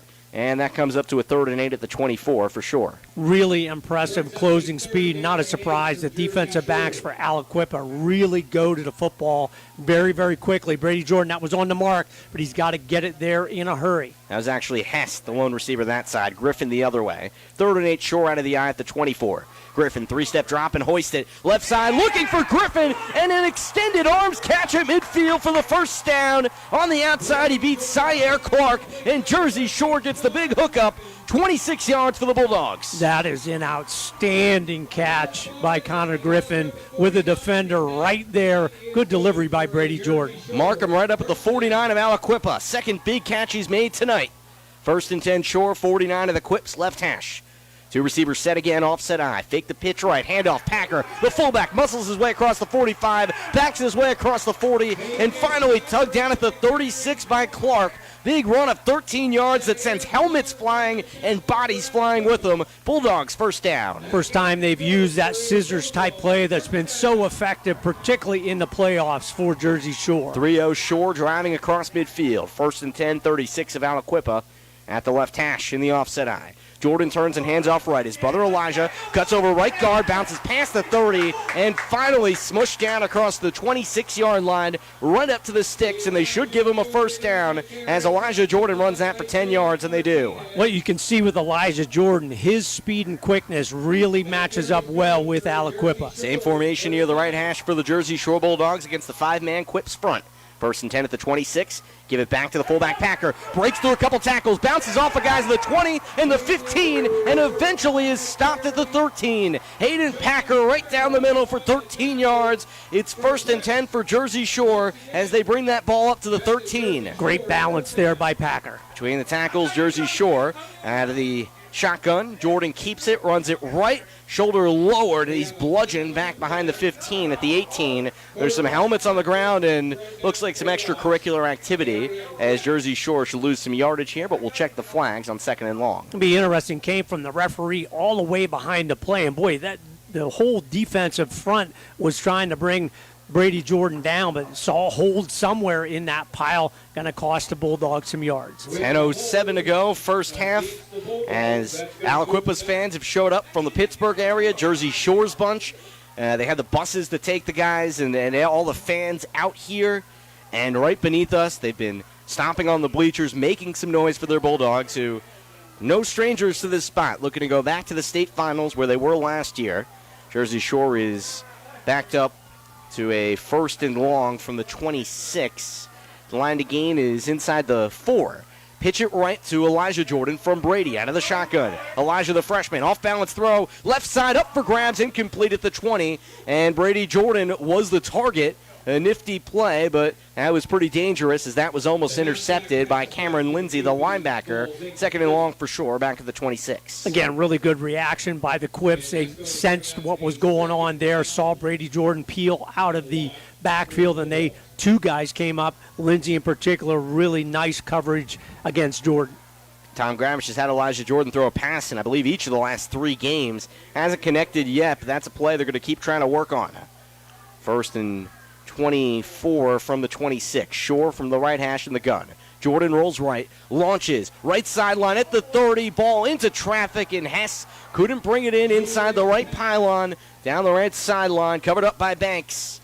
It's third and long for Shore, back at the 26. And the coverage was good there because he pushed Caden Hess right to the sidelines, and that pass from Brady Jordan, while on the target distance-wise, just kind of faded a little bit, really didn't give him an opportunity to make a play. If Jersey Shore doesn't gain yardage here, that would be the distance where Breck Miller's had his longest kick of the year, 43 yards. Third and about 24 yards from the 26. Jordan from the right hash takes a shotgun snap, avoids some pressure, steps up, throws, Hess caught at the 2, and he circles the defender into the end zone. It's not Hess, but it's a Jersey Shore touchdown. The Bulldogs with Cooper Peacock get in from 26 and take a 9-0 lead. Hess came across the middle to clear out for Cooper Peacock, and the defenders kind of forgot where he was. Brady Jordan on the roll looked like he was going to cross the line of scrimmage, so they had to stay where they were in case he did run it, able to pull up and deliver a bullet for the touchdown. 9:37 to go, first half. PAT from Breck Miller on the way. Palski the snap, has the hold, kick is perfect. 10-0 Jersey Shore. The fans erupting beneath us here at Central Cambria High School. Jersey Shore looking to go back to the state finals. 9:37 to go in the first half. Quips get the ball when we return on the Bear Country Sports Network. Penn Strategies is proud to serve the borough of Jersey Shore and communities throughout Pennsylvania by helping them in finding funding solutions for important projects. Penn Strategies wishes the best of luck to the Jersey Shore Bulldogs as they march to the district and state championships. Contact Jason Fitzgerald and Penn Strategies today for more information on how they can assist your local community or organization. 570-337-2028 or email Penn Strategies to info@pennstrategiespa.com. WQBR 99.9 FM. Brady Jordan, a 26-yard touchdown pass to Cooper Peacock in Jersey Shore, is up 10-0 on Aliquippa with 9:37 to go in the first half. Sam Cooperman, Doug Byerly with you from Central Cambria High School. Jersey Shore kicks it off right to left. Breck Miller puts the ball on the tee. Orange tops, black pants against Aliquippa's white tops, black pants. And the Quips look to make up some ground here. Miller kicks it away down the middle, and the ball tails to the right side out of bounds for the second straight time as Tyre Thornton watches it sail out of play. Up to the 35 is where the Quips will get this, and Jersey Shore trying to maintain this 10-0 lead on their foes out of District 7. Aliquippa, they're as good as advertised. You can tell athletes all over the field, big guys up front. They're very, very good ball club. Jersey Shore every bit as good, and you can tell they are not afraid in any facet of this ball game. Long way to go here, Sam, but a great start for the Bulldogs. Jersey Shore playing defense in that 5-man front. And it's held majority of their opponents to single digits. 11 of 14 this year, have not scored over 10. The Quips in the shotgun 2 receiver set. 1st and 10 between the hashes at the 35. Flag immediately on the snap. Good throws, left side, long ball just past the outstretched arms of his target over at the 35 of Jersey Shore. Just long of Clark, and we'll check the flags. Well, the flag comes from the linesman, so it's either going to be a shift, offsides, or procedure, and it turns out procedure against the Quips, so it's going to cost them 5. Those one-on-one matchups, Sam, against Hess and Connor Griffin, the speed of the Quips, at some point, that is a factor in the ball game. And they call him the false start, back him up to the 30, 1st and 15 for the Quips, and they had a 4th and 1 at the 44 on their own side last time they had the ball. False start cost them there and forced them to have to punt. Jersey Shore comes back and scores a touchdown. 1st and 15, own 30 with 9.5 to go in the first half. Single back set, turn and handoff by Good to Tracy, who spins off a Jersey Shore tacklers. But eventually the Bulldogs get there in unison and bring him all the way back. Luke Springman had his hands on him, and we'll see where forward progress is stopped as they'll put him up at the 34 for a 4-yard gain, and that's 2nd and 11 for the Quips. Good spin moves in the hole there for the Quips running back, but a good recovery by the Bulldog defense. Looked like he was going to be able to squirt free for a big gain, able to come in as a unit and make a nice tackle. Jersey Shore, 10-0 lead on Aliquippa. Points on each of their last 2 drives. Defensively trying to hold firm again. Tracy, the lone back, bunched up to the left side. 2 receivers set. Thornton, the near side receiver. 2nd and 11 for the Quips. At their own 34, left hash. Quick snap, hip high. Good. Turns, throws, right side. Ball sails overhead. And it's Zaire Clark that side who had no shot at that ball. Good has been unable to handle the duress that Jersey Shore has put him in. 3rd and 11 back at the 34. Well, no matter what level of football you're at, that's a hard throw. That's a long throw to this sidelines. Connor Griffin in pretty good position to make a play on that football, but that one way over the head of both the receiver and the defender. Jersey Shore forces the Quips to 3rd and 11 at the 34. Bring in reinforcements. Donovan Walker, the right side receiver. A 4 wide set. It's trips to the right. 3rd and 11 out of the pistol. Good. Quick swing pass right side. Thornton makes the catch at the 31. Breaks 1 tackle. But at the 40, he's twisted up and thrown down. A gain, but not all that much. Cooper Peacock, after catching the touchdown on the last offensive drive, wrestles him down from a 6-yard gain. And it's 4th and about 5, and the Quips will have to punt from the 40. You would have to think, Sam, if they complete that and they're out near the 50 and they're still a little bit short, they may think about going for it. But, boy, you're inside your own 40 by just a hair. You definitely are going to punt this one away. They do get the ball to start the second half, and we still have about 8 to go in the first half. Quips, no strangers to comeback wins. Guadu Mante to receive the snap. Pele, as he's called, the left-footed kicker, sends one high in the air. Fair catch called for. Up the left hash marks, it's Cooper Peacock to snatch it at the 29. Jersey Shore right to left, own 29. The Bulldogs scored on back-to-back drives, and with 7:53 to go in the first half, looking for more as the Bulldogs trying to top Aliquippa here in the state semifinals. Obviously, if you're the Bulldogs, you want to continue to score points in any way that you can, but it would be great to put together a sustained drive to see how the Aliquippa defense would react. Under center, here's Brady Jordan. Junior quarterback in the offset eye, 1st and 10. Griffin from the left side in motion. Against the 5-man front, he turns and hands it off right. His brother Elijah is able to sprint through after being tackled in back. He's able to scoot up to the 30 to pick up a yard. It looks like he was down near the 26, but he somehow shot out of a cannon, gets a yard for 2nd and 9. Jason McBride in there. He is a big guy on that defensive end. You kind of have to laugh. He is a man on that defensive side. I mean, the jersey doesn't fit. You can't tuck it in. You can't miss him.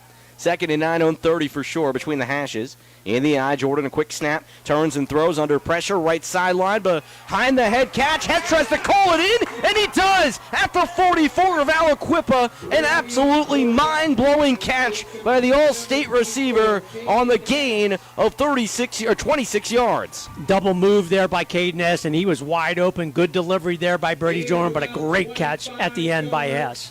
We'll mark it up at the 45, call it 25 yards. Hess What a catch for him. He set up that last touchdown to Cooper Peacock on a move that freed up his junior slot receiver. There he makes a big one.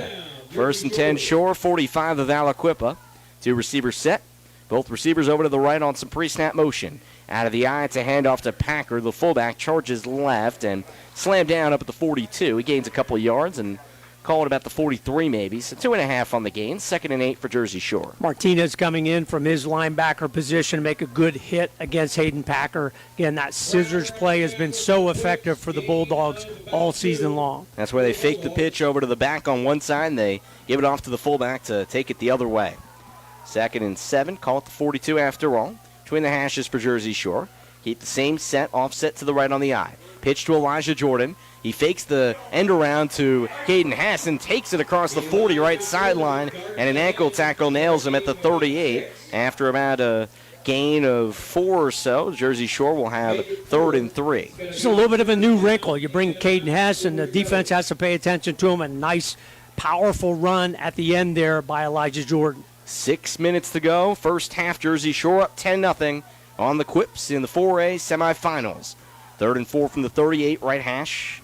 In the offset eye to the right against the 5-man front, Brady Jordan waits. Turns and hands off. Elijah Jordan, he's had a lot of running room. Takes it right side. A crowd forms on top of him about a yard shy of the sticks up at the 36. It looked like he had a lot of room, and then all of a sudden he came up a couple yards shy. 2 yards in back of where he needed to be. 4th and short for the Jersey Shore Bulldogs. And we'll see what they do here. Jersey Shore switches personnel, and I imagine they're going to go for it, just change the formation. Yep, decision time for Tom Gravis. You know, you looked at it, it's a little bit more than a yard. Do you punt it away and really try and pin the Quips down? And it looks like that what they're going to do here with Cooper Peacock. Well, they do have the punting unit, like you mentioned, Doug. After all, Clark and Thornton back to return. Clean snap and a punt. Right sideline immediately up in the air. Bounces out of play at the 11. And Cooper Peacock's punting has gotten remarkably better as the year's gone on. Last week he had 2 inside the 20 on his 4 punts. This one only takes about 25 yards, but it pins the Quips back just in front of their own 10. That's what you want to do. Get the ball, handle it cleanly, and get the kick away so you don't have to worry about a potential block. Hopefully get it inside the 20, 15, and he did exactly that at about the 13. Aliquippa left to right, 1st and 10. They'll say it tailed out of play at the 13 before bouncing at the 11. So that's where they get it. 1st and 10 in the one-back set. Handoff up the middle. Jersey Shore is on it back at the 10 as the Quips have Hayes, the freshman, running into a crowd, and they'll give him the 11 for a loss of 2 and 2nd and 12. Zach Rooney at the bottom of that, then Carter Peacock, who's had just outstanding games 2, 3, 4 weeks in a row, coming in from that linebacker position to clean it up and force the loss on that rush. Quips only with, I believe, 1 or 2 first downs this whole half. Their offense has been silent. 2nd and 12 at the 11, left to right, down 10-0. Left hash, good. In the offset eye, tries to hand it off again, and Hayes nowhere to go yet again. Jersey Shore bottles him up as Hayden Packer comes up to assist the front 5, and it's 3rd and long at the 11 and a run of no gain. Really is impressive when you think about it. Hayden Packer, Carter Peacock, where they find those lanes to get into the background to make those quick tackles against the running backs, but they do it consistently series after series. Time winding. It's at about 4 to go in the first half. Jersey Shore, 25-yard field goal, 26-yard touchdown pass, 10-0 lead in the state semifinals. Shotgun set for the Quips, 3rd and 12 at their own 11. Snap it between the hashes, good. Back to pass from the 5, floats it right side. That's a good ball, caught for a first down at the 25, and still running is Syer Clark. He breaks loose across the right sideline and eventually thrown down at the 40. That's a big gain of 29 yards for the Quips. Really good pass there. Obviously the Quips' best offensive play, delivered on time in a crowd because Connor Griffin was there. Brady Jordan was coming over as well, but right on the target and broke the tackle for the extra yardage. So a big conversion there for Aliquippa. We don't see them throw it that much, but they do there, and they are successful. Their tight end, Jossie Williams, who caught the game-winning touchdown pass 2 weeks ago, blocking to the right side. 1st and 10 at the 40. They turn and hand it off left from a single back, and it's Hayes who gets a quick 5 up to the 45, run up the middle, and it's 2nd and, call it 6. He was down at the 44 for the Quips. Cooper Peacock coming up from the defensive back position to hold that to only a 4-yard gain. Good run support there from the defensive back. 2nd and 6 for the Quips. keep a single back look. Everybody looks to the left sideline for the play call. Hayes to the right side of the quarterback, good. Backs up to pass, good. Steps up, hitches, throws to the right sideline. This time cannot hit Clark. Covered up by Griffin, and the ball sails out of play. 3rd and 6 back at the 44 for, right now, the scoreless Quips. You can tell Good, just like Jersey Shore does, they look to their favorite receiver first on almost every passing play. I don't believe they have as sophisticated a passing game as Jersey Shore. That's a good matchup with Connor Griffin. 3:14 on the first half clock here at Central Cambria. 3rd and 6 on 44 between the hashes for the Quips. 5-2 Jersey Shore front. Stacks up against them. Running in the shotgun are the District 7 champs, Aliquippa. Good. Takes the shotgun snap. Back to pass at the 38 time. Floats it over the middle. Hauled in by Martinez out of the backfield at the 45. And he dishes it out and eventually to the 39. Isaiah Martinez takes that ball for 17 yards and a first down for the Quips. Well, they're a little different look for them. Receiver comes out of the backfield, kind of gets lost as Jersey Shore's rushing the play, and a good delivery there by Good for the completion. 3 to go in the first half. 10-0 Shore. Quips left to right. Call it the 38 between the hashes. Goods hit a couple big passes on this drive. Martinez on the left end of the formation. 1st and 10 from the 38. Play fake. Good. Unleashes a deep ball inside the 5. A diving catch cannot be made by Thornton. That would have been the first score for the Quips as he got by Hess, but couldn't bring it in right up the seam. Bring it back for 2nd and 10 for the Quips. And that's a tough matchup for any defensive back, but you can tell while Caden Hess is a heck of a player and a great defensive back, the speed there on the post play gets the inside, and if on target, that would have been a touchdown, but it falls incomplete. So Jersey Shore, they'll take the result of that play. Tyre Thornton, one of 3 Quips that was on that 2018 3A state title winning team. 2nd and 10 for the Quips. 38 of Jersey Shore. A couple big passing plays on this drive. Down 10-0. Good. In the shotgun takes the snap. One back Hayes. He's back to protect. Steps up and throws. Right side looking for Clark. A little bit of hand fighting with Griffin as the ball sails overhead down the right sideline.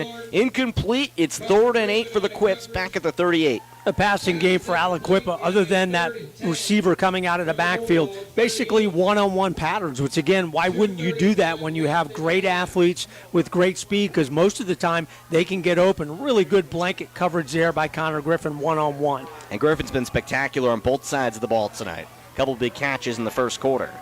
3rd and 8 for the Quips at the Shore 38.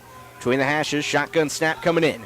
Good, the sophomore QB back to pass from the 45. Unloads left side. Nice ball for a first down as he gets it out there to Walker at the 25. 13-yard pass to Donovan Walker, the 6'1 junior target, as he steps out of play inside the Shore 25. Able to drive the defender, Caden Hess, back because you have to be cognizant of the speed and able to break that off, and a good delivery, again, by Good for the completion. 2:30 and counting on the first half clock. Quips going left to right. Hayes the lone back. Clark the receiver right. Walker just caught that ball to the left.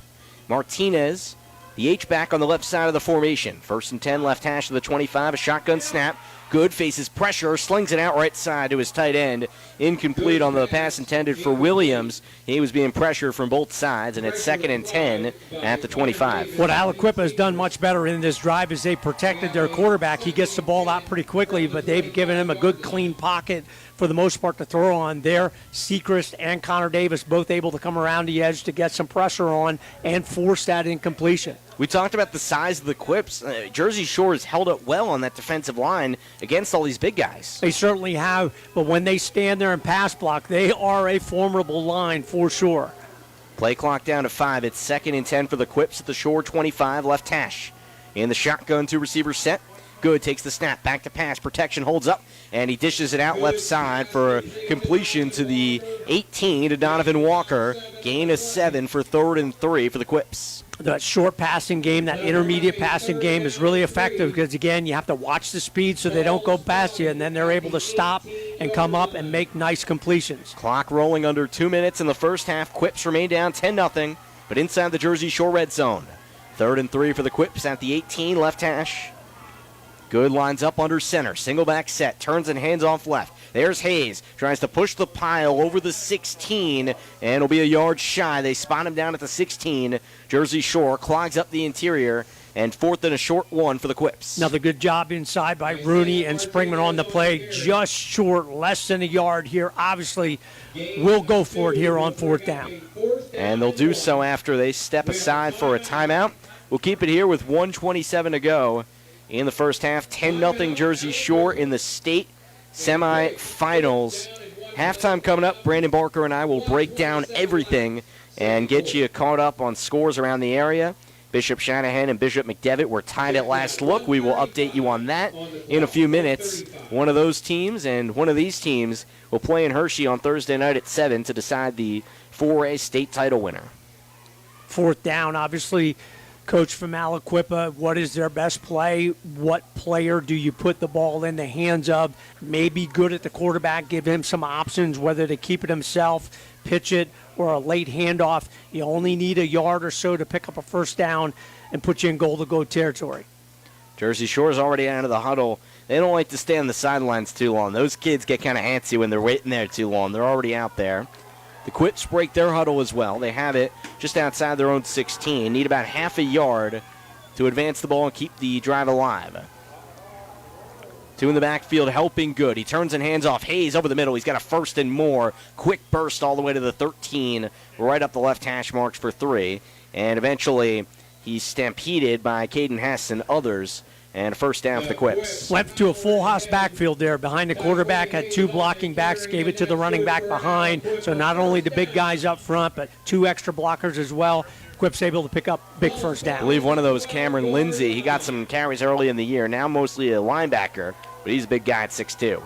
1st and 10 at the short 12 left hash. Quick turn and throw out of the single back set. It's complete to Clark, and he dances up to the 8-yard line before Connor Griffin and Brady Jordan converge on a tackle. Gain of 4 for the Quips for 2nd and 6. Nice play there in open space. Great tackle at the end of that play by Brady Jordan. Brady Jordan had 10 tackles last week in a game where Jersey Shore took down Meadville 30-6 to get to this one. Hayes, the lone back, in the shotgun to the right of Good. Quick snap from the right hash. Good turns, throws. It looked like a no-look throw as he dishes it out over the middle, incomplete. Good's body was turned one way, and he just lets it loose over the middle, but he misses his target there as it's 3rd and 6 from the 8, and couldn't get a look at who that was, but he couldn't get it out to him. I think it was Banks, and if he delivers that on target, it's probably a touchdown because he was just inside of Tate Sechrist, who had dropped into coverage on that play. They go 4 wide here. Thornton in the left side slot. Clark right inside of him there. Hayes, option to the left side of the quarterback, Good. 3rd and 6 from the short 8, right hash against the 5-man front. 39 seconds to go in the first half. Good avoids a tackle by Griffin. Runs it right side. 5 at the sideline. Pushed out a play by Hayden Packer. They'll get a first down as they put him right up to the 2-yard line. And that's either a 4th and short or a 1st and goal from right about there. And they have the first down out there, and they'll give it to him. 1st and goal at the 2. Packer saves a touchdown, but Good put on the moves. Put on a nice move to get to the outside. Thought he had a clear path in, but a great play by Hayden Packer to keep him out. Now you're going to go jumbo package if you're the Quips and try and get on the scoreboard in this ball game. Jasee Williams, the tight end, will be on the right side of this formation. Martinez, the H-back, on the left side. The deep back is Hayes. They bunch everybody in, bringing all the big bodies they have. And there's some flags in back as the play clock had already gone down to 0. And that'll hurt them. Back them up 5 yards, and that'll be 1st and goal from the 7.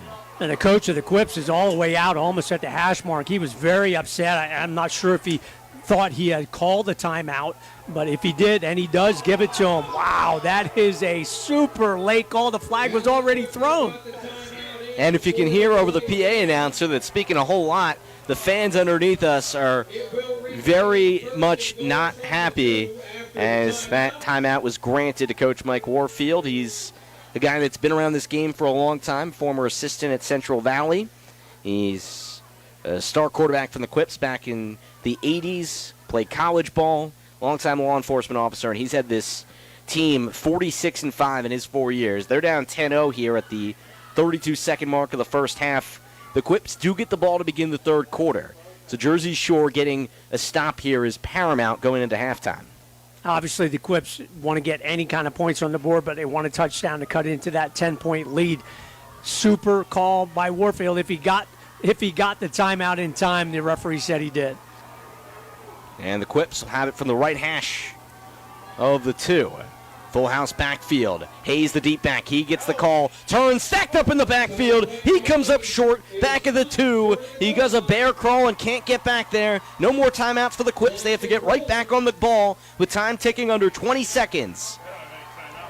No timeout, 2nd and goal from the 2. Turning ahead, Hayes tries to jump over the pile. He somersaults in midair, and he's down inside the 1, but not a touchdown. 3rd and goal for the Quips. Time at 7 seconds to go. They could get a spike in here. Good, does just that. Under center with 2 on the timer. 4th and goal from the 2. The Quips have to make, or inside the 2, the Quips have to make a call. Do they kick the chip shot field goal, or do they try to power in here to cut it to 10-7? Super play on the first play by Cooper Peacock to keep him out, and then just everybody inside to keep the running back out of the end zone on the leap.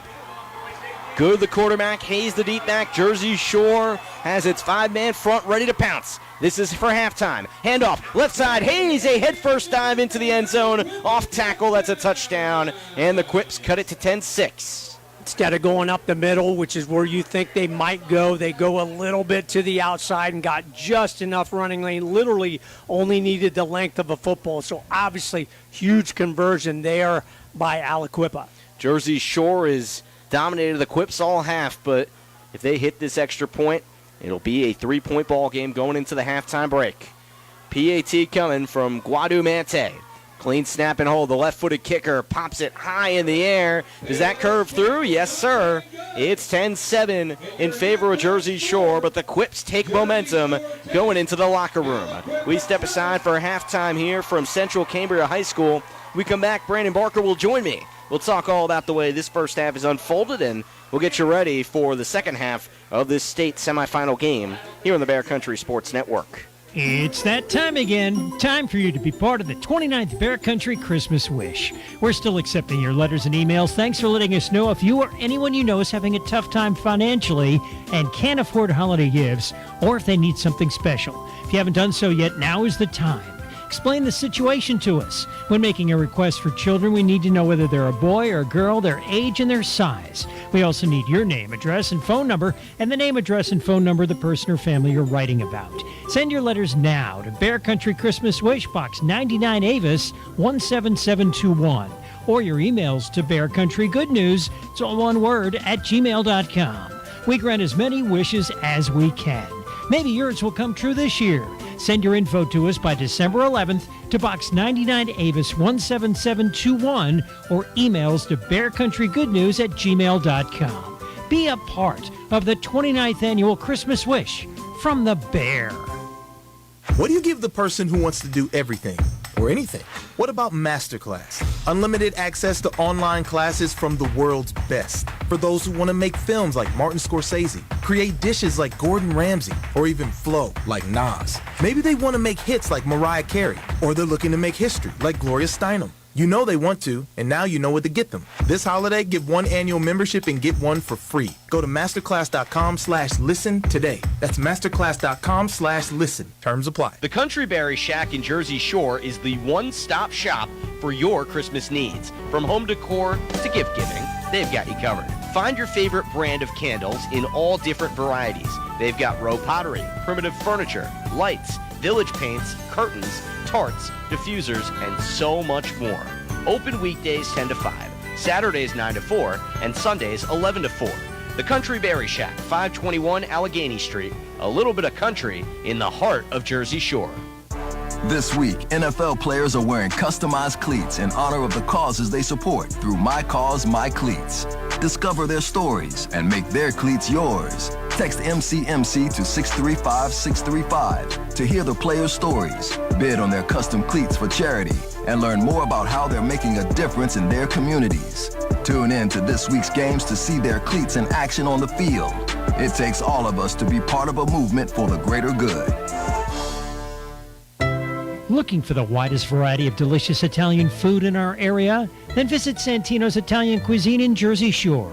Known for years for their pasta, beets, and entrees, the number one choice from their fans? Cheesesteaks, cheesesteaks, cheesesteaks. Visit Santino's Italian Cuisine today. Discover the real taste of Italy. Legal beverages available, open Sunday through Thursday, 10:30 till 9, Friday and Saturday till 10. 100 South Main Street, Jersey Shore, 570-398-4484. Living in the countryside shouldn't mean that you have bad internet. That's why River Valley Internet has expanded our coverage again. River Valley Internet now covers much of Lock Haven, Jersey Shore, Avis, and the surrounding countryside. Call River Valley Internet today at 570-433-7070 or go to rivervalleyinternet.net. Lock Haven, Jersey Shore, Avis, and the surrounding countryside. Start enjoying internet service without taxes, fees, modem rentals, or rate increases from River Valley Internet. Charles Construction is a full-service site development contractor performing all phases of residential and commercial work. Excavation, foundation, sewer, water, and underground utility installation. Paving, too. Also working with the natural gas industry.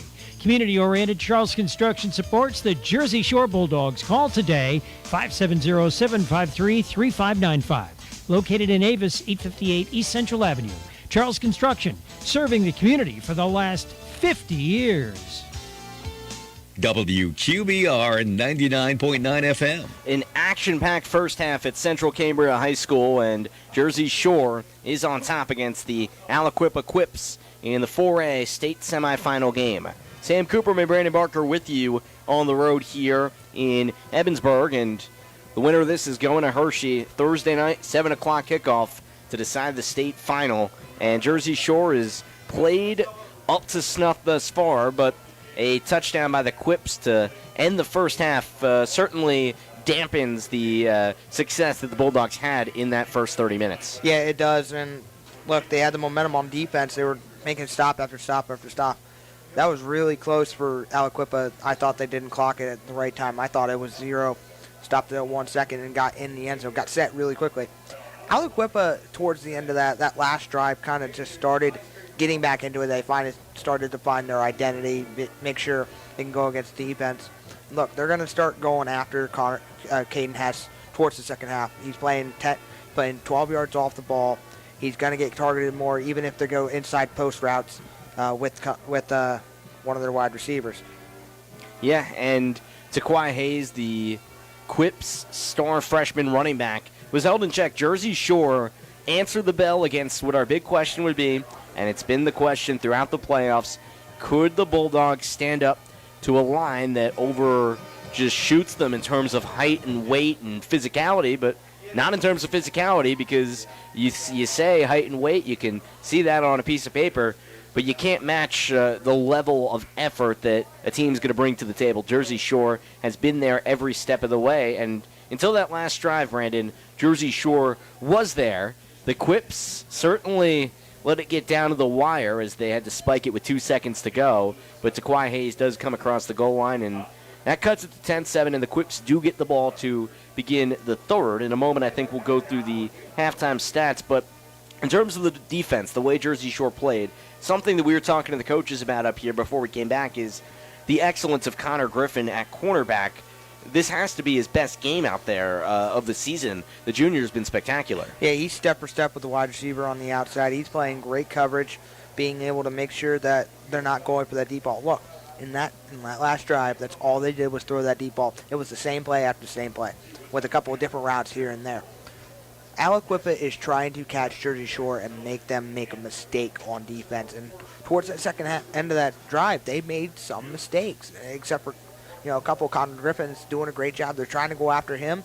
He's doing well on coverage. It's Caden Hess on the other side is kind of slowing down. He looks injured to me. He just doesn't seem right walking out there. It seems like he's walking back slow all the time. That's not Caden Hess. That's not how he plays. So I would be shocked to see if you don't see Caden Hess kind of come off the field here defensively, just to kind of give him a break, make sure he's okay on offense. Or you wouldn't have Caden Hess out there on offense because they're doing well rushing the ball with Hayden Packer and Elijah Jordan. And the thing about the physicality for the whole line, these running backs are doing a great job making them miss tackles.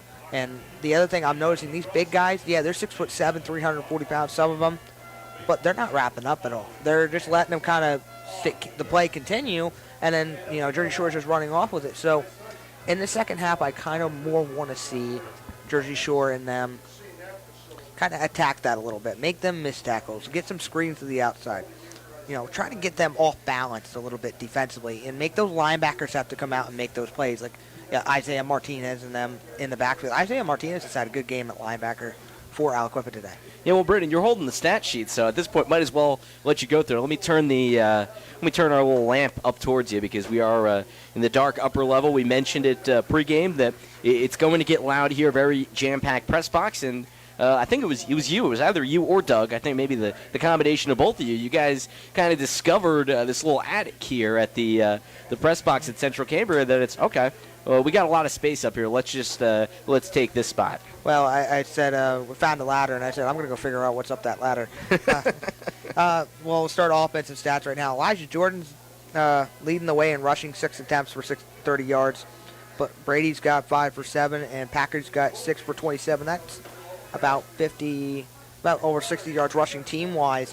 Passing, Brady's got that first interception on the second drive. After that, he's 14 passes completed for 136 yards, no touchdowns. I'm sorry, he does have a touchdown. Dathan Tyson with the touchdown. The lone catch that he's had all game long. But over in the receiving, Peacock's got 1 reception for 3 yards. Griffin's got 2 receptions for 67 yards. Caden Hess has got 3 receptions for 41 yards. Elijah Jordan's got 1 catch for 2 yards, and Dathan Tyson 1 catch for 23 yards. That the only TD scored in this game for Jersey Shore. Yeah, well, Doug and I thought it was Cooper Peacock, so sometimes it gets marked down the wrong way. Did you see if that was Tyson or? He hasn't marked down. Right, I saw it as Dathan Tyson. Okay. Dathan Tyson was the wide open one. When he came up to step up, Dathan was kind of left wide open. He threw it to him and for the easy touchdown. Well, fair enough, and congrats to Dathan Tyson. Apologize for not getting that correct as it happened, but glad we have that clarified now. So it's Dathan Tyson on the touchdown. Now, in terms of the defensive stats, curious to see what you have there. Well, we have so far no sacks at all by this Jersey Shore defense, which is very rare for them. They don't get no sacks, but this defensive line is really well. The thing that jumps out for me, Dirk Stetz has not made a tackle all night long. He's not been involved as much as he should. He's normally the guy with 2-3 sacks in the game. No interceptions for Jersey Shore. Peacock and Rooney lead the. Sorry, actually, I'm reading his handwriting wrong. Rooney leads the team in tackles for losses with 3, and Cooper Peacock leads the team in tackles with, I believe, 5. Yeah, and we talked about the number of tackles last week by some of these Shore guys. 6 players had 10 or more tackles, led by Carter Peacock's 18 last week. So not quite that here, but Jersey Shore has kept the Quips in check. And the other thing that happened, Brandon, the blocked field goal on the first field goal attempt by Breck Miller, the second time he was able to get that through. Yeah, and look, that was just pure speed on the outside. And Aliquippa has got some speed. They're trying to block kicks. They haven't gone after a punch yet, and I'm curious to see if they start going after them with the speed that they have, but they also don't want to tire out their defense. And Jersey Shore also has a kick block. The punt block, Tate Seacrest not only blocked it, but recovered it himself, so give credit to him in the first half. So Dathan Tyson on that touchdown to confirm, and just confirmed it. So, again, apologies on that end. Congrats to Dathan Tyson, his first career receiving touchdown. He's come along well as the years progressed. So we'll go to break and we'll come back, and we got those out-of-town scores. I know you got those queued up, Brandon. So on the other side, we will do just that. Jersey Shore up 10-7 over the Quips of Aliquippa here on the Bear Country Sports Network. Hollick's Coal and Fuel Oil Service offers volume discounts. A Jersey Shore fixture since 1915, a longtime supporter of Jersey Shore football coverage on the Bear Country Sports Network. Providing fast and reliable service to Linden, Jersey Shore, Avis, Woolwich, and Lock Haven. Hollick's has coal, heating oil, kerosene, mixed kerosene, and off-road diesel. 248 Locust Street, Jersey Shore. 570-398-1190. And online at hollickscoalandoil.com. In the new Paramount Plus original series, from Yellowstone co-creator Taylor Sheridan, comes 1883, a Yellowstone origin story. Follow the Dutton family's journey through the last of the untamed West. That is no man's land, and that's where we're heading. Starring Academy Award nominee Sam Elliott and country superstars Tim McGraw and Faith Hill. Stream 1883, December 19th, exclusively on Paramount Plus. Head to ParamountPlus.com to try it free. It's time to reel in the rewards with a Woodlands Bank Kasasa checking account. Our Kasasa account offers rates you won't want to catch and release. You'll be hooked on earning a percentage of cash back on your everyday purchases. When you're ready to cast into one of our most rewarding accounts, visit woodlandsbank.com, where you can securely and quickly open your account online today. Some restrictions may apply. Visit woodlandsbank.com for full account details. Woodlands Bank, member FDIC. On your way from here to there, visit the Oval Country Store for snacks, ice cream, Sunoco gas, and terrific sandwiches made while you wait. Located in the beautiful Nippenose Valley. Oval Country Store, 237 Middle Road, Oval. 570-745-7777. 745-7777 for the Oval Country Store in Oval. Proud supporters of the Jersey Shore Bulldogs. Hey, hey, hey. Next up for karaoke is Kara. Let's hear it for her, huh? We love you, Kara. Your books are in for a treat. Hope you like classics. 3, 2, 1.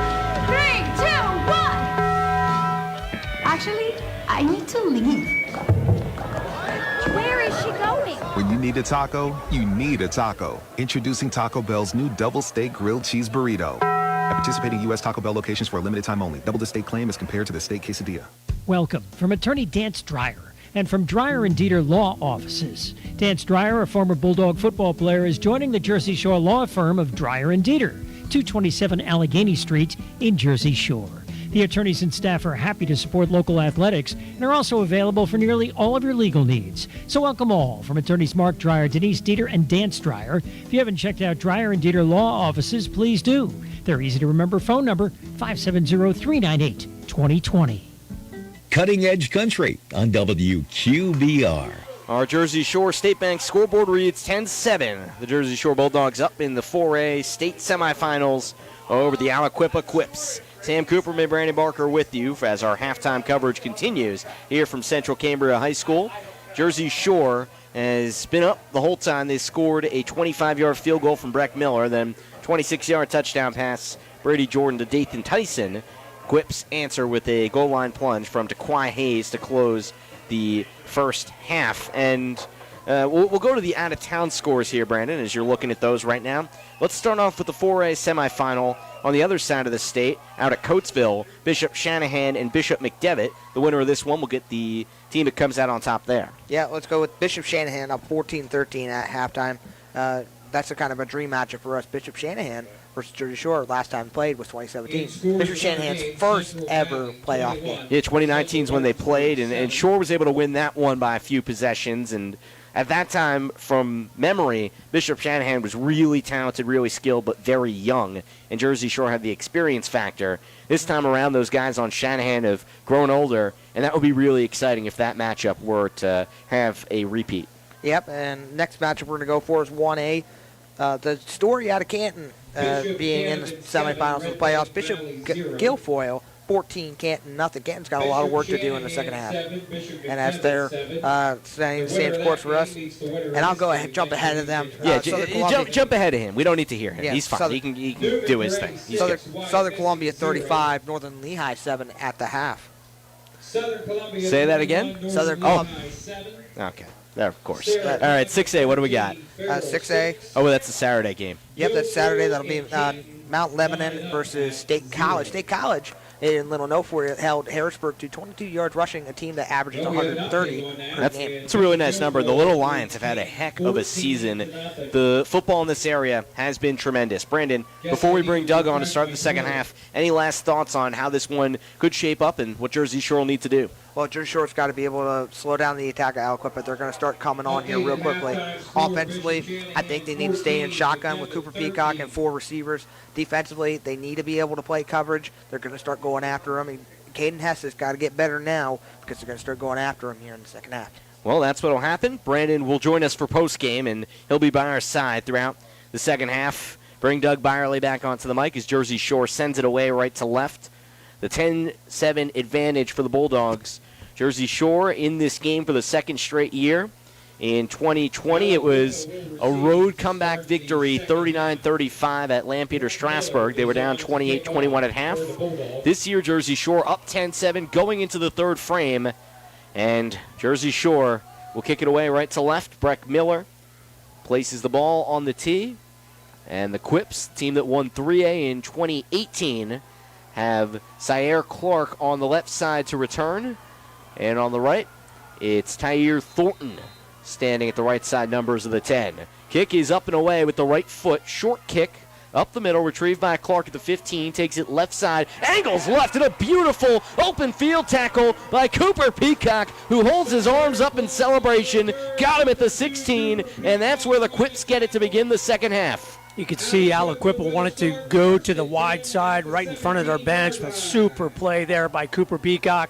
Your defense gave up a little bit of a momentum stealing drive to end that first half. Now you want them to respond here to open the second. 5-2, Jersey Shore-based defense coached by defensive coordinator Alex Jackson against the Quip shotgun set.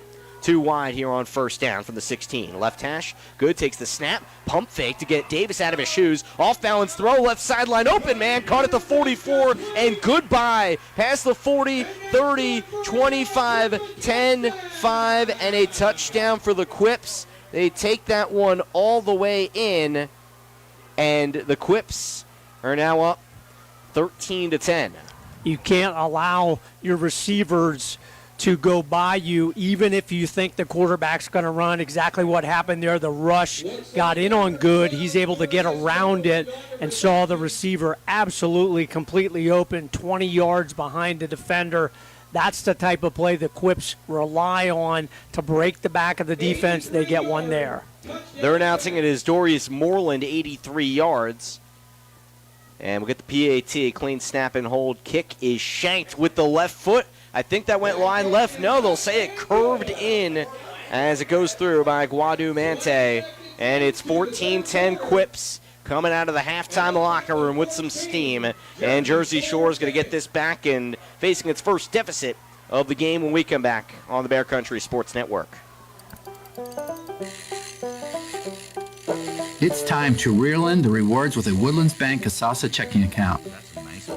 Our Casasa account offers rates you won't want to catch and release. You'll be hooked on earning a percentage of cash back on your everyday purchases. When you're ready to cast into one of our most rewarding accounts, visit woodlandsbank.com, where you can securely and quickly open your account online today. Some restrictions may apply. Visit woodlandsbank.com for full account details. Woodlands Bank, member FDIC. The Bear, WQBR. 20 seconds into the third quarter, an 83-yard touchdown pass. Quentin Good, as he connects with Moreland, is wide out, and that makes it 14-10 in favor of the Aliquippa Quips. 14 unanswered for the Quips. They scored a rushing touchdown to close the first half, and they put that one through. Jersey Shore gets the ball. They'll go right to left after receiving this kickoff from Emmanuel Guadu-Mante. Left-footed senior. Toes this one near side, and the up man, Tate Sechrist, brings it in at the 25, cuts it right side, 35-40, and he's tackled as he's dragged down right over there. And Jersey Shore will go from the 40 after Thornton gets him. And Doug, Jersey Shore gives up that big passing play, and now they got to get that out of their memory banks and go to work. That's exactly what you have to do. That play's over. Can't do anything about it. You gave up the big play. That's fine. You've been down before. Just have to respond here. Even if you don't get a score, got to flip the field a little bit on this drive. Brady Jordan, the junior QB, 5'6", lines up with Hayden Packer. Loan back to his right side. 1st and 10 from the 40 in the shotgun. Give it to Packer. The bruising fullback goes into a crowd and no gain. He slammed right back down where he started that one off. 2nd and 10 at the 40 after no gain. Well, the inside running has been tough all game long, as you would expect to do with the size advantage of the Quips. Good play there. Combination of Nico Eberhardt coming up with that tackle as Jordan drops back in the shotgun on 2nd and 10. Throws it incomplete left side. It'll be 3rd and 10 at the 40 as Jordan was rushed quickly. Had Cooper Peacock open, but really not enough time to set his feet to deliver that football. A little jawing going on between Cooper Peacock and the D-back after that play. 11:07 to go in the third quarter. 4A state semifinals here from Central Cambria High School here on the pristine turf. Cold night. 3rd and 10 at the 40 between the hashes for sure. Going right to left. Jordan motions Packer to the left side. Out of the shotgun, he steps back, throws a wobbly ball, left side, incomplete, out of play.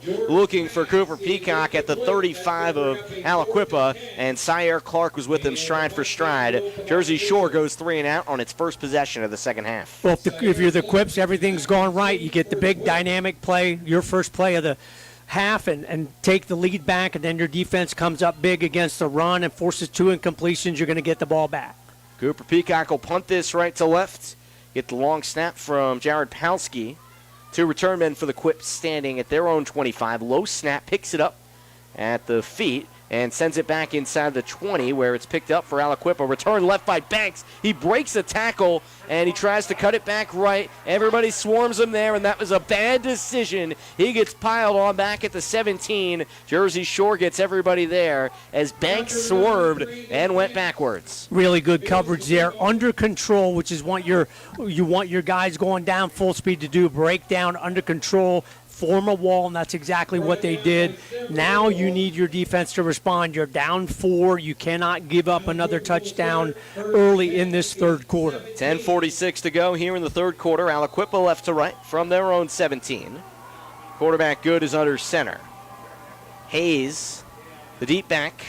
2 wide set, 1st and 10 for the 17. Handoff tries to go right side, and Hayden Packer was in the backfield immediately, and he got some help from Brady Jordan, the safety. They bring him down right at the 17. No gain, 2nd and long for the Quips. You talked about it earlier, Sam. Brady Jordan had 10 tackles last week against Meadville. All of the defensive backs for the Bulldogs really stout in support of the run. Jersey Shore brings that 14-0 record into the state semifinals. Quips 11-1. Aliquippa second and call it a long 9 from their own 18.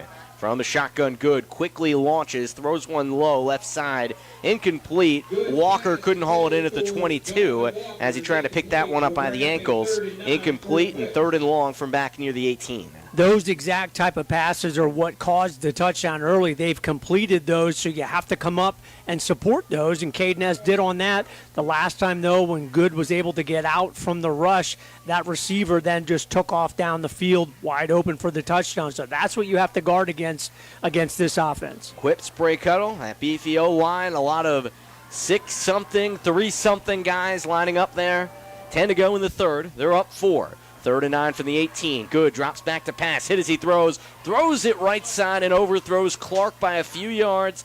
He got past Griffin, but that ball got past him, and it's 4th and long from back at their own 18 for Aliquippa. The pressure there by Tate Sechrist was engaged early, but able to slip past that blocker and hit Good just as he was releasing the football, forces that incompletion. So thus far, very good series for the Bulldog defense. Jersey Shore trails here. They've barely trailed in any game all year. Jersey Shore had only allowed 108 points all year in 14 games coming into this. 4th and 9, own about 18. Guadumante receives the snap.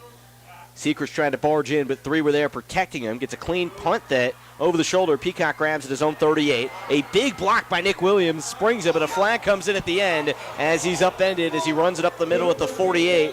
The block by Williams was back at the 35, and the Shore fans let out a chorus of boos as Brandon Banks was apparently blocked in a way he shouldn't have been. I don't like to criticize the officials, Sam, but that was not an illegal block. He had his head in front. The guy had a chance to see it. That is a bad call by the officials and negates good field position, turns it into pretty poor field position. That was not a good call right in front of the official, too. And he waited after the block was made, well after the throw of the flag. That is not a good call. Well, you're usually pretty good at reeling that in. So I think when something like that stands out to you, that's a good indicator at the level of surprise you would get on a call like that. That takes it from near the 50 back inside the 20. That's the shift in the field position for that type of call. 9:48 to go in the third. Jersey Shore will try to let that out of their memory. They go right to left from the 19 instead of the 48. Bulldogs down 14-10 after allowing the Quips to score at the end of the first and the first drive of the third quarter. Out of the shotgun, 4 wide set. Jordan takes the high snap, hands it off to the right side, and no gain there. Probably lose a few on forward progress or lack thereof for Elijah Jordan. They mark him back at the 18 for a loss of 1 and 2nd and 11. And Jason McBride, who we called his name all game long, I mean, he's a force there from that defensive end position. Not able to handle him was Zach Rooney. Got in quickly on Elijah Jordan for the loss. Combo of him and Naquan Crowder clogging up that interior of the 5-man front. 2nd and 11, Shore on 18. Jordan wasn't ready for the snap. It gets behind him, hits his shoulder pads. He eventually has to dive on it at the 8. Brady Jordan was looking the other way when Palski launched the snap, and Jordan has it for Jersey Shore, but all the way inside their own 8. It's going to be a 3rd and about 21 for Jersey Shore from there. Those miscues early in the ball game were what the Quips were making there. Just a bad play. Brady Jordan, really one of the first times we've seen that all season long, not ready. The snap really not on target. Big loss for the Bulldogs. Jersey Shore down 14-10 with 8:40 to go in the 3rd quarter. State semifinals.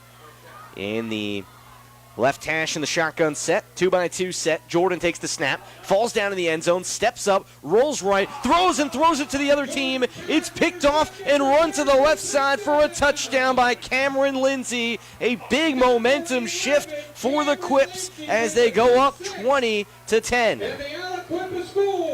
And that's a tough one for Brady Jordan. He's in the end zone. He slips.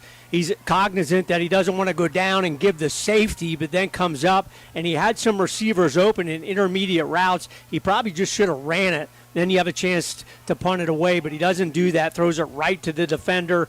Easy return for the touchdown. So Jersey Shore has eliminated those mistakes up to this point in the ball game, unraveling here in quarter number 3. A bad start to the 3rd quarter for the Bulldogs. 8:23 to go in the 3rd.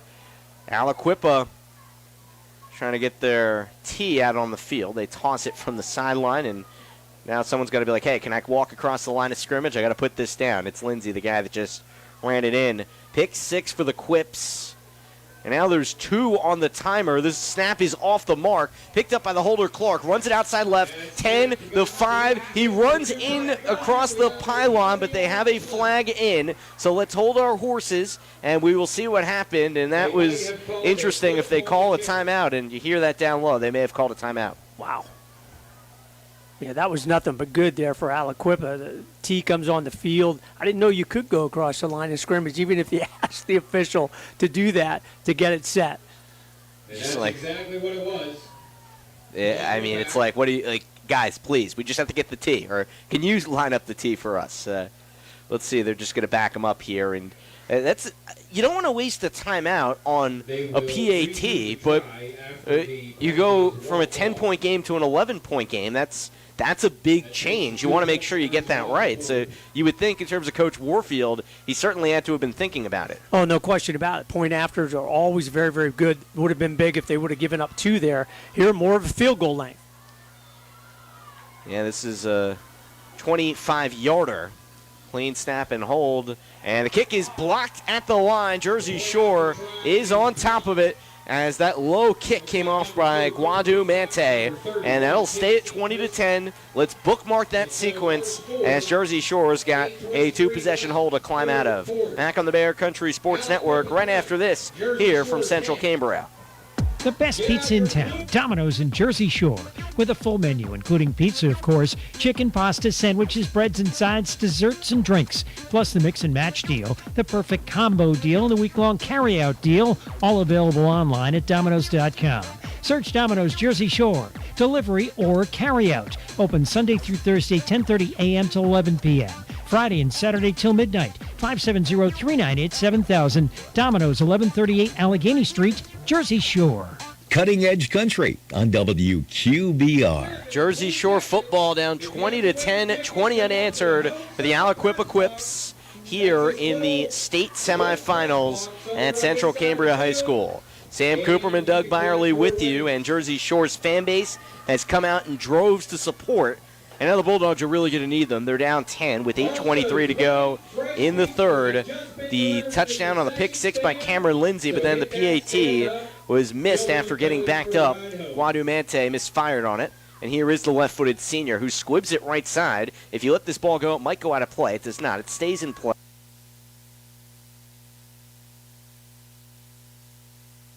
And in the past couple seasons there, Jersey Shore, a little bit of a mental breakdown, big mistake, obviously results in immediate points for your defenders. Now you just got to weather the storm, put together a drive, get back on the scoreboard. Packer the back in the shotgun to the left side of Brady Jordan. He takes the snap, pitches it that way. Packer past the 25, bounces off of Lindsay at the 30 and extends it to the 33 for a big run of 10 yards and a first down for the Bulldogs. Nice, effective option play there. Looked like Jordan was going to pitch it early, did the right thing, held it for just a second longer, and then a good pitch and run by Hayden Packer. Jersey Shore moving up tempo. Packer the lone back, 3 receivers to the right. And on 1st and 10 from there, it's an end around. They give it off on a run to the left side of Cooper Peacock. 35, breaks tackles, stutter step 40 at the 41, and then jumps across the 45 to the 46. What a miraculous run of 12 yards and a first down for the Bulldogs. Super moves by Cooper Peacock. Looked like the defense was going to have a chance to drop him for a short loss or no gain. Made 2 moves on that play and another one at the end to get ahead for a first down. Nico Eberhardt was down for a second, and he waited until the officials were going to call a timeout to then prop himself up, so maybe a stalling tactic for the Quips. Now they take Eberhardt off the field. Omar Banks comes in to play nose tackle on the 5-man front. 1st and 10, Shore on 46, left hash. In the shotgun, Jordan. Quick turn and throw, right side, screen pass, Dathan Tyson. He's got a touchdown already. Ushered out of bounds across midfield and down to the 47 of the Quips as Dathan Tyson's able to take that one up for 7 yards in 2nd and 3. If you're the Bulldogs, you just want to keep the pressure on this Quips defense. You can tell, Sam, they're a little tired here just with this little spurt and pace by the Bulldogs. And that's the idea behind Jersey Shore's offense. Right hash of the 47 of Aliquippa, 2nd and 3. In the shotgun, Jordan gets it on the snap, handed off. Packer runs it up the middle. He's stuffed, but all the way across the 43. Picks up 3 yards. Give him 4 to the 42 and a first down for the Bulldogs. Right on the line of scrimmage, ready to go. And you can tell, Sam, the Aliquippa Quips do not like this fast pace at all. 1st and 10 for Shore, 42 of Aliquippa. Quick shotgun snap. Jordan tries to turn around and get by Moreland, who was chasing him down, and help comes as they slam him back at the 47. Brady Jordan was hit hard as he loses 5 yards. Multiple moves are very difficult one-on-one against the Quips. They are athletic enough and quick enough to react, and that's what they have done against Brady Jordan on those type of plays. Well, fortunately for Jersey Shore, they say he was down at the 44, so he only lost 2 yards. Maybe the knee went down before those guys just piled on top of him. 2nd and 12 from the 44, right hash.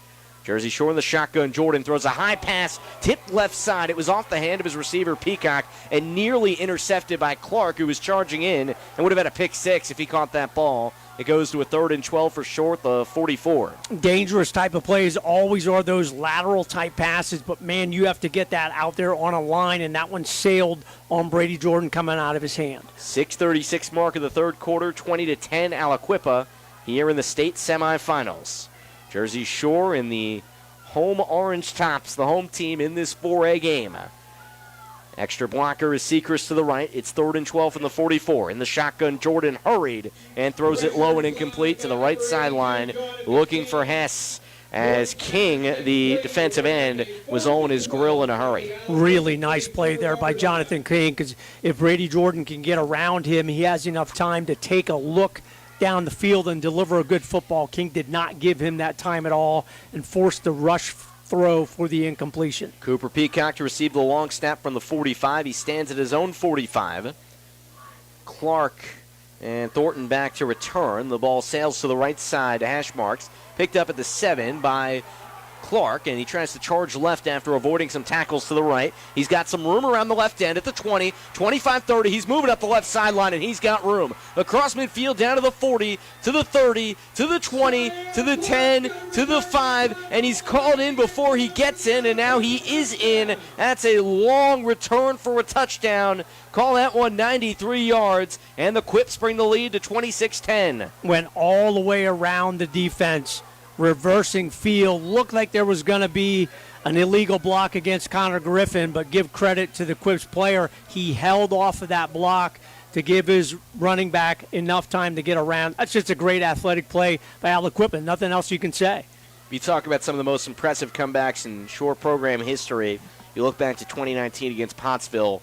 it's starting to feel like they're going to need that kind of comeback here. Although it is a 16-point game in the PAT that was blocked the last time is coming up here from Emmanuel Guadumante. They call him Pele. See if he can get any elevation on this ball. Jersey Shore down 16 points here midway through the third frame. Clean snap, hold, kick, powerful, and he drives it through. 27-10 as the Quips have scored 27 in a row, and Jersey Shore is going to have to rebound here on the road in the state semifinals. Back on the Bear Country Sports Network right after this. The Country Berry Shack in Jersey Shore is the one-stop shop for your Christmas needs. From home decor to gift giving, they've got you covered. Find your favorite brand of candles in all different varieties. They've got Row pottery, primitive furniture, lights, village paints, curtains, tarts, diffusers, and so much more. Open weekdays 10 to 5, Saturdays 9 to 4, and Sundays 11 to 4. The Country Berry Shack, 521 Allegheny Street. A little bit of country in the heart of Jersey Shore. Cutting Edge Country on WQBR. Jersey Shore football gives up a 93-yard punt return for a touchdown by Syer Clark. Really remarkable stuff for the Aliquippa Quips as they extend their lead to 27-10 and have scored 27 unanswered in the last 6 minutes and 10 seconds. Sam Cooperman, Doug Byerly with you from Central Cambria High School. Guadumante will kick it off left to right. Brady and Elijah Jordan, the Shore return men.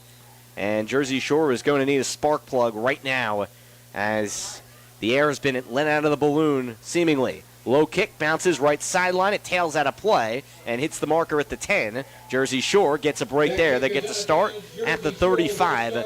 Doug, we know the fans showed up tonight. We just heard some Let's Go Shore chants and some stomping on the bleachers. You have a feeling this team's just never going to go away. Oh, there's absolutely no question about it. And, you know, they have heart. They've had it all season long. They just need to put together a drive here, and they did on that last drive, got across the 50-yard line, and then the Quips, to their credit, you know, were very stout against a couple pass plays and then made the big plays. That's what they rely on, Sam. Big plays in the pass game, big play on defense, and then a big play in the special teams. 83-yard touchdown pass, the 20-yard pick six, and the 93-yard punt return for a score. First and 10, Shore on 35 at the right hash. Jordan bobbles the snap and is trying to hand it off to his brother Elijah, and he gets buried back at the 30. Lose 5 yards on the combobulated play. It's 2nd and 15. What's so impressive, and we expected this, the quickness and closing to the football by the Aliquippa defense, very, very impressive. 2nd and 15, Shore on 30, right hash. Jordan back to pass, faces backside pressure, and slammed down by King all the way back at the 24. Jordan gives up 6 more yards as King was coming in hot off the edge. King has all of a sudden become a great force on the defense, very, very quick. He's not a big guy at all. He's smaller than some of the Shore players, but the quickness right around the attempted block there by Elijah Jordan for the sack. 6'2", 165, definitely more of a basketball frame than a football frame. 3rd and long, Shore on 29, 21 yards to the marker. Jordan, stutter step in the shotgun, tries a screen pass right side, nearly intercepted as it's tipped out of play along the side at the 25-yard line. Shore's got a punt, and Jersey Shore offensively is rattled right now. And that was King again. So he's on the rush, the last play, getting the sack there. He's in pass defense, almost comes up with a pick there. So King destroys that series all by himself for Aliquippa. A series of unfortunate events for Jersey Shore. They get 4th and long back at their own 25.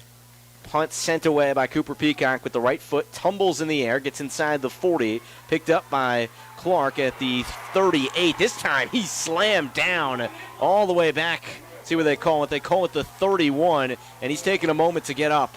That was a big hit by Jersey Shore on special teams. They got a few guys over there, and it was actually Banks that time. Banks was the one to get the call, 9, not 6, and he got slammed down. Carter Peacock, great coverage. We've seen that all season long, really stout in special teams, able to come down and make the big hit.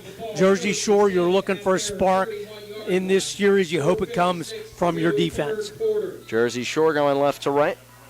Aliquippa going left to right. Shore playing defense here. Quips with 4:56 to go in the third. They're up 27-10 in driving. Pistol formation. Haven't seen this too often. Good, the quarterback takes the snap, pitches it left. It's a run past the 30 and all the way to the 35 is where Tracy pops up for a gain of 4. 2nd and 6 for the Quips. Solid tackle there by Luke Springman. Good hole on the left side by McBride, but closed quickly by the Bulldog defense. Jersey Shore trying to get back to the state finals in Hershey 6 nights from now, but they have a 17-point hole to climb out of. 2nd and 6, the 35 for the Quips. Heavy to the left on the single back set. Give it to Tracy. Gets outside left 40. Breaks loose left sideline. Tries to stay in bounds. Crosses the 45 and absolutely clobbered near midfield. Big run for a first down as he picks up 12-plus yards. Looked like he was going to be stymied inside, but able to bounce it out. And you can see such a good athlete there using that speed to get the corner and the first down. Well, Tracy was the starting back coming into the year, and then Tyquay Hayes kind of took over the reins there, but the Quips love to run the ball. They'll use multiple backs, and now that they've used the pass a whole lot, Jersey Shore has to keep honest on that, and now the Bulldogs are defending near midfield. It's 1st and 10. On 46 for the Quips in the shotgun from the left hash against the 5-man front. Good, a quick pitch to the right side. That time Connor Davis snuffs it out, and he's got the running back hogtied all the way back at the 41. Big hit for the Jersey Shore defensive end as he takes down Tracy all the way back there at the 41. Really good job by that whole left side, but particularly Connor Davis, very stout, kind of formed a circle around the running back, not able to make a second move to get outside. 2nd and 14, they'll say his forward progress was ended at the 42, but a big tackle for loss for Davis. Time ticking at 3:45 to go in the third. Aliquippa wants a long drive that produces points here. 2nd and 14 from the 42, left hash.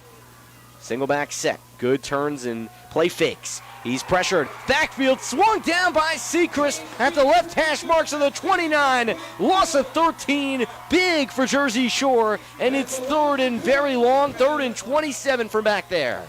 And so often you've seen Good use his athleticism to get around a rusher there. Secrets under control, and Good injured on the end of that play, coming up hobbling a little bit, trying to get to the sideline. And he'll get some medical attention. They call a timeout as the Quips will talk it over. 3:19 to go in the third frame. Jersey Shore down 27-10. 3rd and long for the Quips here on the Bear right after this. Call 570-753-5722. TLC Fuels, a family-owned business since 1998, serving residential, farm, and commercial customers from their Jersey Shore location just off of Route 220 at the Pine Creek exit. Fuel oil, diesel, and gasoline, hard coal. TLC Fuels dedicated to providing friendly, satisfying service to all other customers. TLC Fuels proud to be a supporter of the Jersey Shore Bulldogs. 570-753-5722. WQBR 99.9 FM. It looks like Quentin Good is off the field, and that would mean that John Krotek is the quarterback here, and it's a delay of game on the Quips. I don't see him out there, as we'll try to see who would play quarterback if Quentin Good is unable to go for Aliquippa. Meanwhile, they lead 27-10 with 2:50 to go in the third of this state semifinal game. 3rd and long becomes 3rd and longer. The Quips have it at their own 26 with 31 yards to go to get the ball across midfield and pick up a first down at the Shore 44. See who's going to take the snap here. Believe it's Krotek. Bunch formation in the backfield. It's Walker who takes the snap. Donovan Walker has the ball get behind him, and he's smothered back at the 10. Jersey Shore gets everybody there. Cooper, Peacock, and company get on top of him as he loses about 16 yards, and he'll have to punt from there with the Quips. Well, the defense obviously comes up really big on that series. Now for the special teams, particularly Cooper Peacock, a lot of pressure on him. Very tough punch to handle from that left-footed punter, but you want to field this one as clean as you can and give your offense the ball on the Quip side of the 50. Wadu Mante to receive the long snap, standing just in back of his own goal line.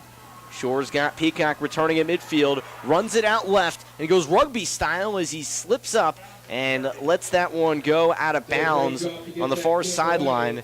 And it's about the 30-yard line or wherever the officials see it. Jersey Shore will get the ball in a great spot. Super job on the rush there, under control. Now that bunter, he'll always roll that way, kind of kicks it rugby style almost all the time, but the pressure there really forced him to punt it on the run, and it goes out of bounds at the Aliquippa 29.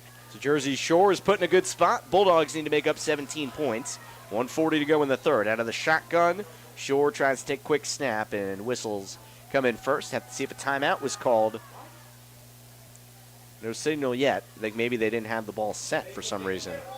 I don't know how you don't have the ball set after a punt when you brought it in from the sideline. That's odd. Yeah, the ball was down. They just blow the whistles. 1st and 10 from the 31 right hash. Brady Jordan, the run pass option. Flips it left. Hayden Packer breaks a few ankle tackles. Charges across the 25, and they call him down at the 22. Tackle from behind by the defensive end, Dorius Moreland.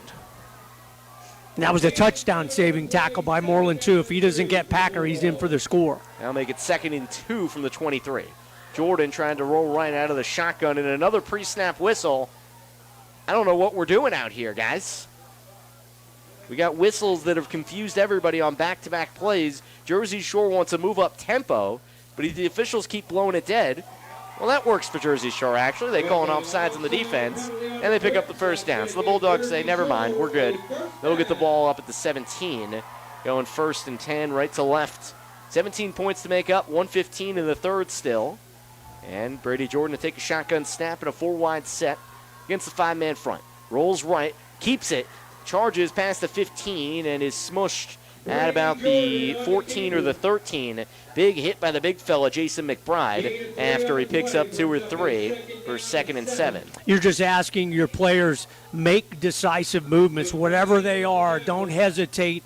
Make that decisive movement. That'll turn into a big play. And we got another quip down on the sideline, far side at the 20, with 53 seconds to go in the third. And trying to get a glimpse at who that is. That's 8. Thank you, Brandon. Well, I think it would be, there's no 78, it would be 70, you would think. So it would be Naquan Crowder. So we'll see when he gets up, unless there is a 78, but I don't think he's been listed or playing. So we will see on that. But either way, that's a big body, and Shore will come over to the side. So we'll have a chance to catch our breath. 27-10, Aliquippa leads Jersey Shore. The Quips, they score a touchdown to trim it to a 10-7 deficit at halftime, and they've steamrolled Shore in the third quarter, scoring 20 unanswered. And that's what you want to do for any ball club, and we've seen Jersey Shore do exactly that. Last week, big second quarter, broke open a very close ball game against a very quality Meadville team as well. Here you're looking big plays for the Quips, and they got them in quarter number 3, so they stretched out a deficit to a nice-sized lead. Jersey Shore still not out of the ball game. If they can produce points, particularly a touchdown on this drive, you are back in this ball game. Jersey Shore wants to be ready to go, but there's a Quip still lying down on the field, being stretched out. In the meantime, we'll give you out-of-town scores, brought to you by Susquehanna Transit. Canton down 14-7 to Bishop Guilfoyle there in the fourth quarter at Mansion Park. Bishop McDevitt up 28-21 on Bishop Shanahan. Winner of this will get the one that comes out of that game in the finals on Thursday down at Hershey. Southern Columbia 56-7 over Northern Lehigh. The Tigers going where they're used to going, to Hershey. It is Crowder that gets helped off the field, so you have to wonder about that sequence, just how that played out. The Quips have been getting a lot of extra breaks to rest themselves and catch their breaths. Jersey Shore gets 2nd and 7 at the 14 of Aliquippa, going right to left. Spread out, 2x2, shotgun set. Jordan takes the snap, rolls right, throws right pylon, incomplete. Hess was absolutely whacked trying to go up for that ball. There were 2 defenders near him. It's 3rd and 7 from the 14. Really nice closing play there by Clark. Again, the Quips D-backs just super. They just go to the football in a rush. A good delivery there by Brady Jordan, right on target for Caden Hess, but the defensive back comes in to knock it away. Still some really big bodies on that D-line. Omar Banks in the middle, 6'3", 275. Nico Eberhardt, 6'2", 280. Shore with 3rd and 7 at the 14. Jordan from the shotgun, turns and throws. Left side, caught at the 5. Cooper Peacock tries to push the pile. He gets down inside the 2 for 1st and goal on the gain of 12. Nice intermediate pass play there to Cooper Peacock. The defenders had to look at Connor Griffin. Great delivery there, on target and on time by Brady Jordan. 39 seconds to go in the third quarter. Jersey Shore moving quickly. They have all their timeouts. Jordan under center in the eye. from the goal line. Jordan hands it off. No, he keeps it himself. Did he get in? No, he did not get in, and they give him down inside the 2. He faked it very well to Hayden Packer, but he gets a yard or so, and second and goal at the 1. Really nice play inside by the big guys for the Quips to really bottle that one up. Under 15 to go in the third. You have a Quip jogging off the field, taking his time. Second and goal from the 1 left side. Quarterback keeper Jordan gets through a crack. They nod their heads and he's in. Jersey Shore cuts the gap to 27-16 with Brady Jordan getting into the end zone from 1 yard out with 3 seconds to go in the third. Super job there by Jersey Shore to not allow that clock to run down. Sam called it great. Quips really late getting a guy off. They really could have called a penalty on that because he did not get all the way off the field. But Brady Jordan gets the snap, follows the blocks in for the touchdown. Breck Miller tries to put the extra point through. Snap from Palski is good. The hold from Hess is as well. Kick, angles, wide left, no good. 27-16, an 11-point game. Jersey Shore blows the extra point. Tom Gravish claps his hands on the sideline. 3 seconds to go in the third. We'll step aside, come right back for the final few seconds here on the Bear Country Sports Network. Want to sell a house? Want to buy a house? Then call the Dave Winkleman team at Anchor Realty in Lock Haven. Dave's a graduate of Jersey Shore High School. He and his wife Jan live in South Avis, the parents of 7 children. So you know the Dave Winkleman team is motivated to market your home and find you a new one. 570-858-0777. Ask Dave how he can guarantee your home will sell within 90 days. The Dave Winkleman team at Anchor Realty, 57 Belfont Avenue in Lock Haven, ready to serve you. 570-858-0777. The Bear, WQBR. Jersey Shore football, a big 1-yard scamper from Brady Jordan. He leans in on the QB keeper, and that cuts it to 27-16. The extra point was no good. Sam Cooperman, Doug Byerly with you. Bear Country Sports Network. Jersey Shore will kick this away with 3 seconds to go in the third quarter. Had given up 27 unanswered to Aliquippa, but the Bulldogs cut it to 11 here. Breck Miller right to left. We'll see the approach on the kick. It is a low line drive, blast past the 30, 20, hops to Thornton at the 10. They take a page out of Shore's playbook on the fake reverse. He runs it up the middle, and he's yanked down at the 26 as a flag comes in towards the end of the play. Time is off the clock. We'll check the flag, and then we'll go to the fourth. I believe the penalty is going to be against Aliquippa where it was thrown on the block. And it is. Holding penalty against Aliquippa, so they will go back to start quarter number 4. Start of the fourth quarter. Jersey Shore down 27-16. We'll come back and give you the final quarter of the state semifinals here on the Bear Country Sports Network. Welcome from attorney Dance Dreyer and from Dreyer and Dieter Law Offices. Dance Dreyer, a former Bulldog football player, is joining the Jersey Shore law firm of Dreyer and Dieter, 227 Allegheny Street in Jersey Shore. The attorneys and staff are happy to support local athletics and are also available for nearly all of your legal needs. So welcome all from attorneys Mark Dreyer, Denise Dieter, and Dance Dreyer. If you haven't checked out Dreyer and Dieter Law Offices, please do. Their easy-to-remember phone number, 570-398-2020. WQBR 99.9 FM. Sam Cooperman, Doug Byerly with you. Start of the fourth quarter from Central Cambria High School, home of the Red Devils. Jersey Shore trying to play spoiler to Aliquippa's 4A title hopes. The Bulldogs of Jersey Shore got up 10-0. The Quips were able to tack on a touchdown to close the first half, and then Jersey Shore allowed 17 unanswered in the third quarter, or rather 20 unanswered in the third quarter there, and Jersey Shore now got a touchdown to trim it to 27-16.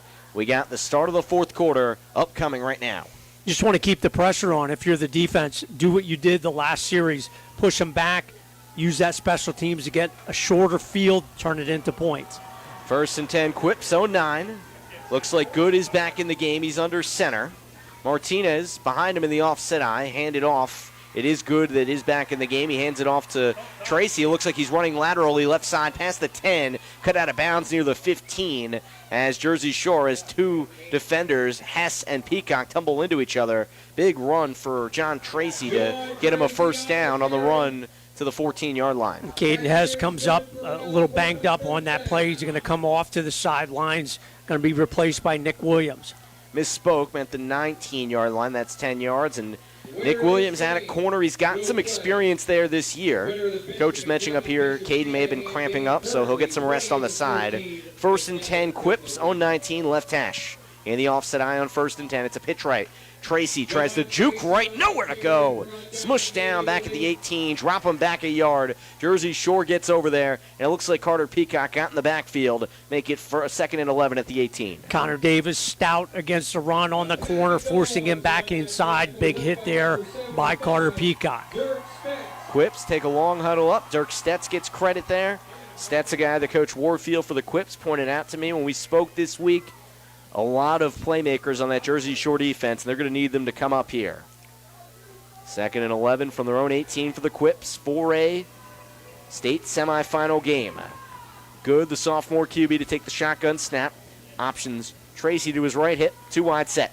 Back to pass, 1-step drop from the 11, steps up, throws, far side, incomplete. Flag is what the Quips are wanting, and they will not get it on the incomplete ball that sailed over the head of Moreland, and that'll be 3rd and 12 for the Quips back at the 18 or 17. Good coverage there by Connor Griffin. They wanted the flag, but he was creating the pressure, going for the football. Football was right there, so the correct call there by the officials to set up this 3rd and long. 10:55 to go. Jersey Shore state title hopes hinging on this 4th quarter comeback. Down 11. 3rd and 12 from the 17. The Quips from the right hash take a shotgun snap. Jersey Shore, the 5-2 base defense.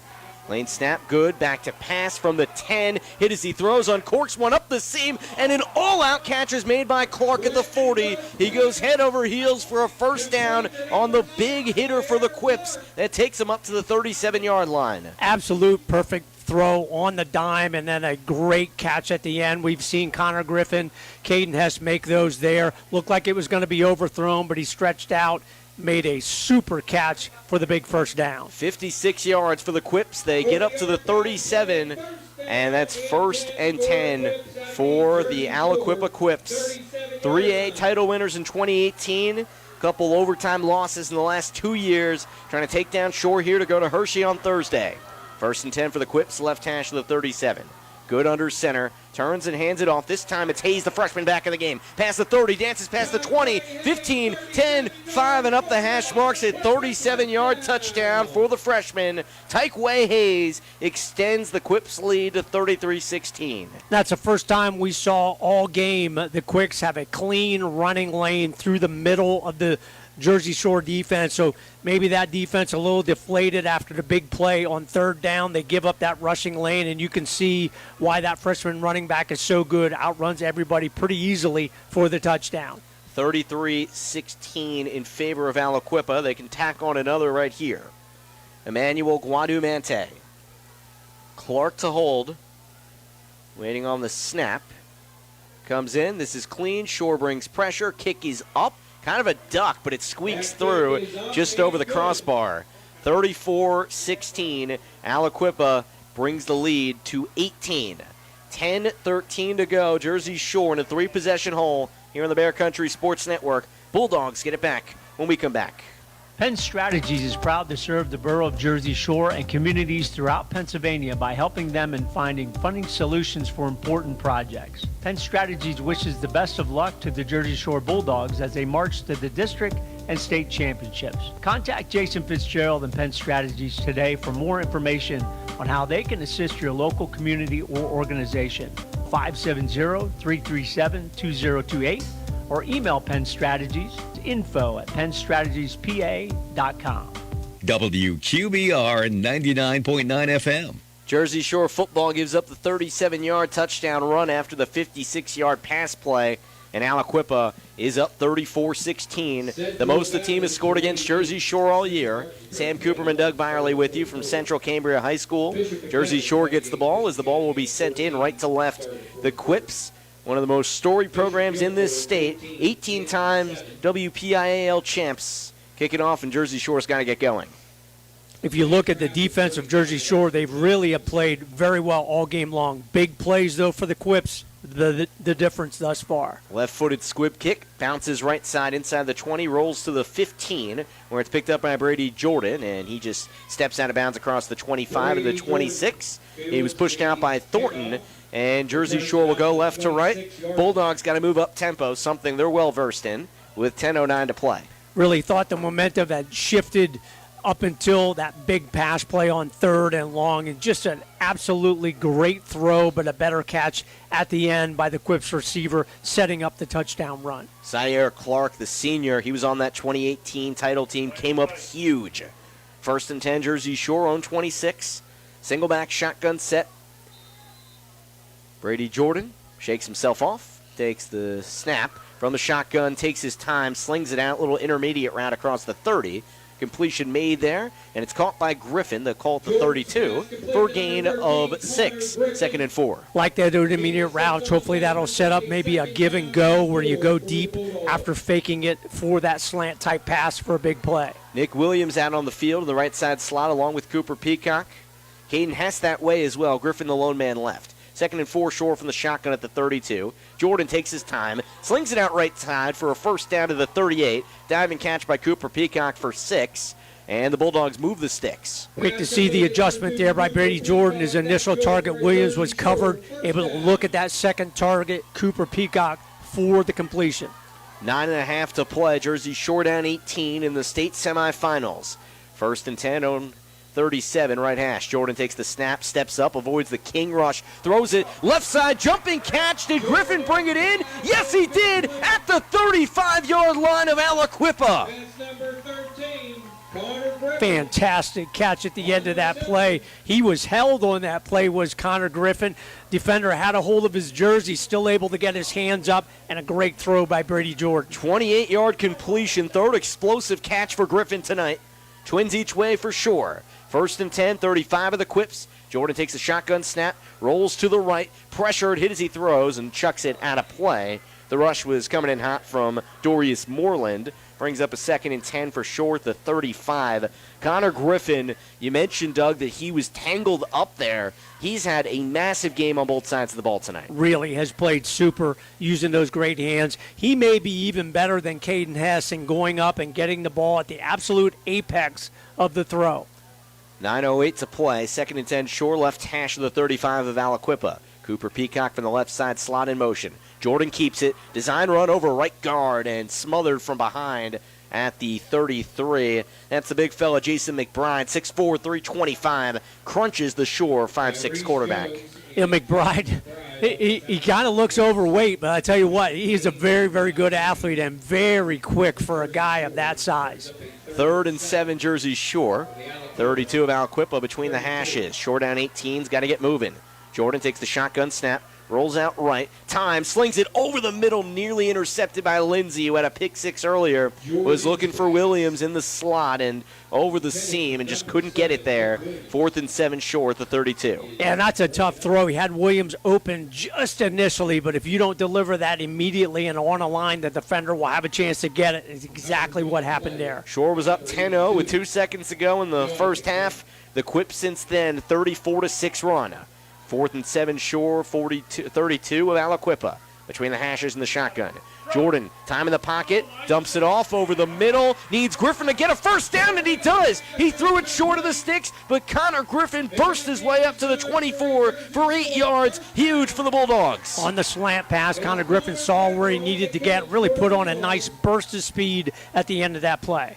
Between the hashes, Shore, 1st and 10 for the 24 of the Quips. Jordan, the shotgun snap, run pass option, chucks it right to his brother Elijah, tries to break an ankle tackle, and he cuts it loose to the 22, maybe the 21. Walker brings him down. Short gain for Jersey Shore, call it the 22 for 2nd and 8. Wouldn't be surprised here if you see a throw or two toward or into the end zone area, try and get a quick score. Under 8 minutes to play in the 4th quarter, state semifinals. Jersey Shore trying to come back from a 3-possession hole.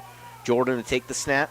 His brother Elijah to his left side, trips right. 2nd and 8 from the 22. Immediate pressure, and it's a guy we've been calling all night. King flexes his muscle as he decks Jordan back behind the 33. Really nice play. Came unblocked there, and he's quick enough and good enough as a player to make the sack on his own. You got to wonder, Sam, I thought taunting like that was not allowed. I mean, he's posing right beside the guy he just sacked. Well, he was flexing to his own sideline, which I True. think is probably the difference there. Yeah, you're probably right.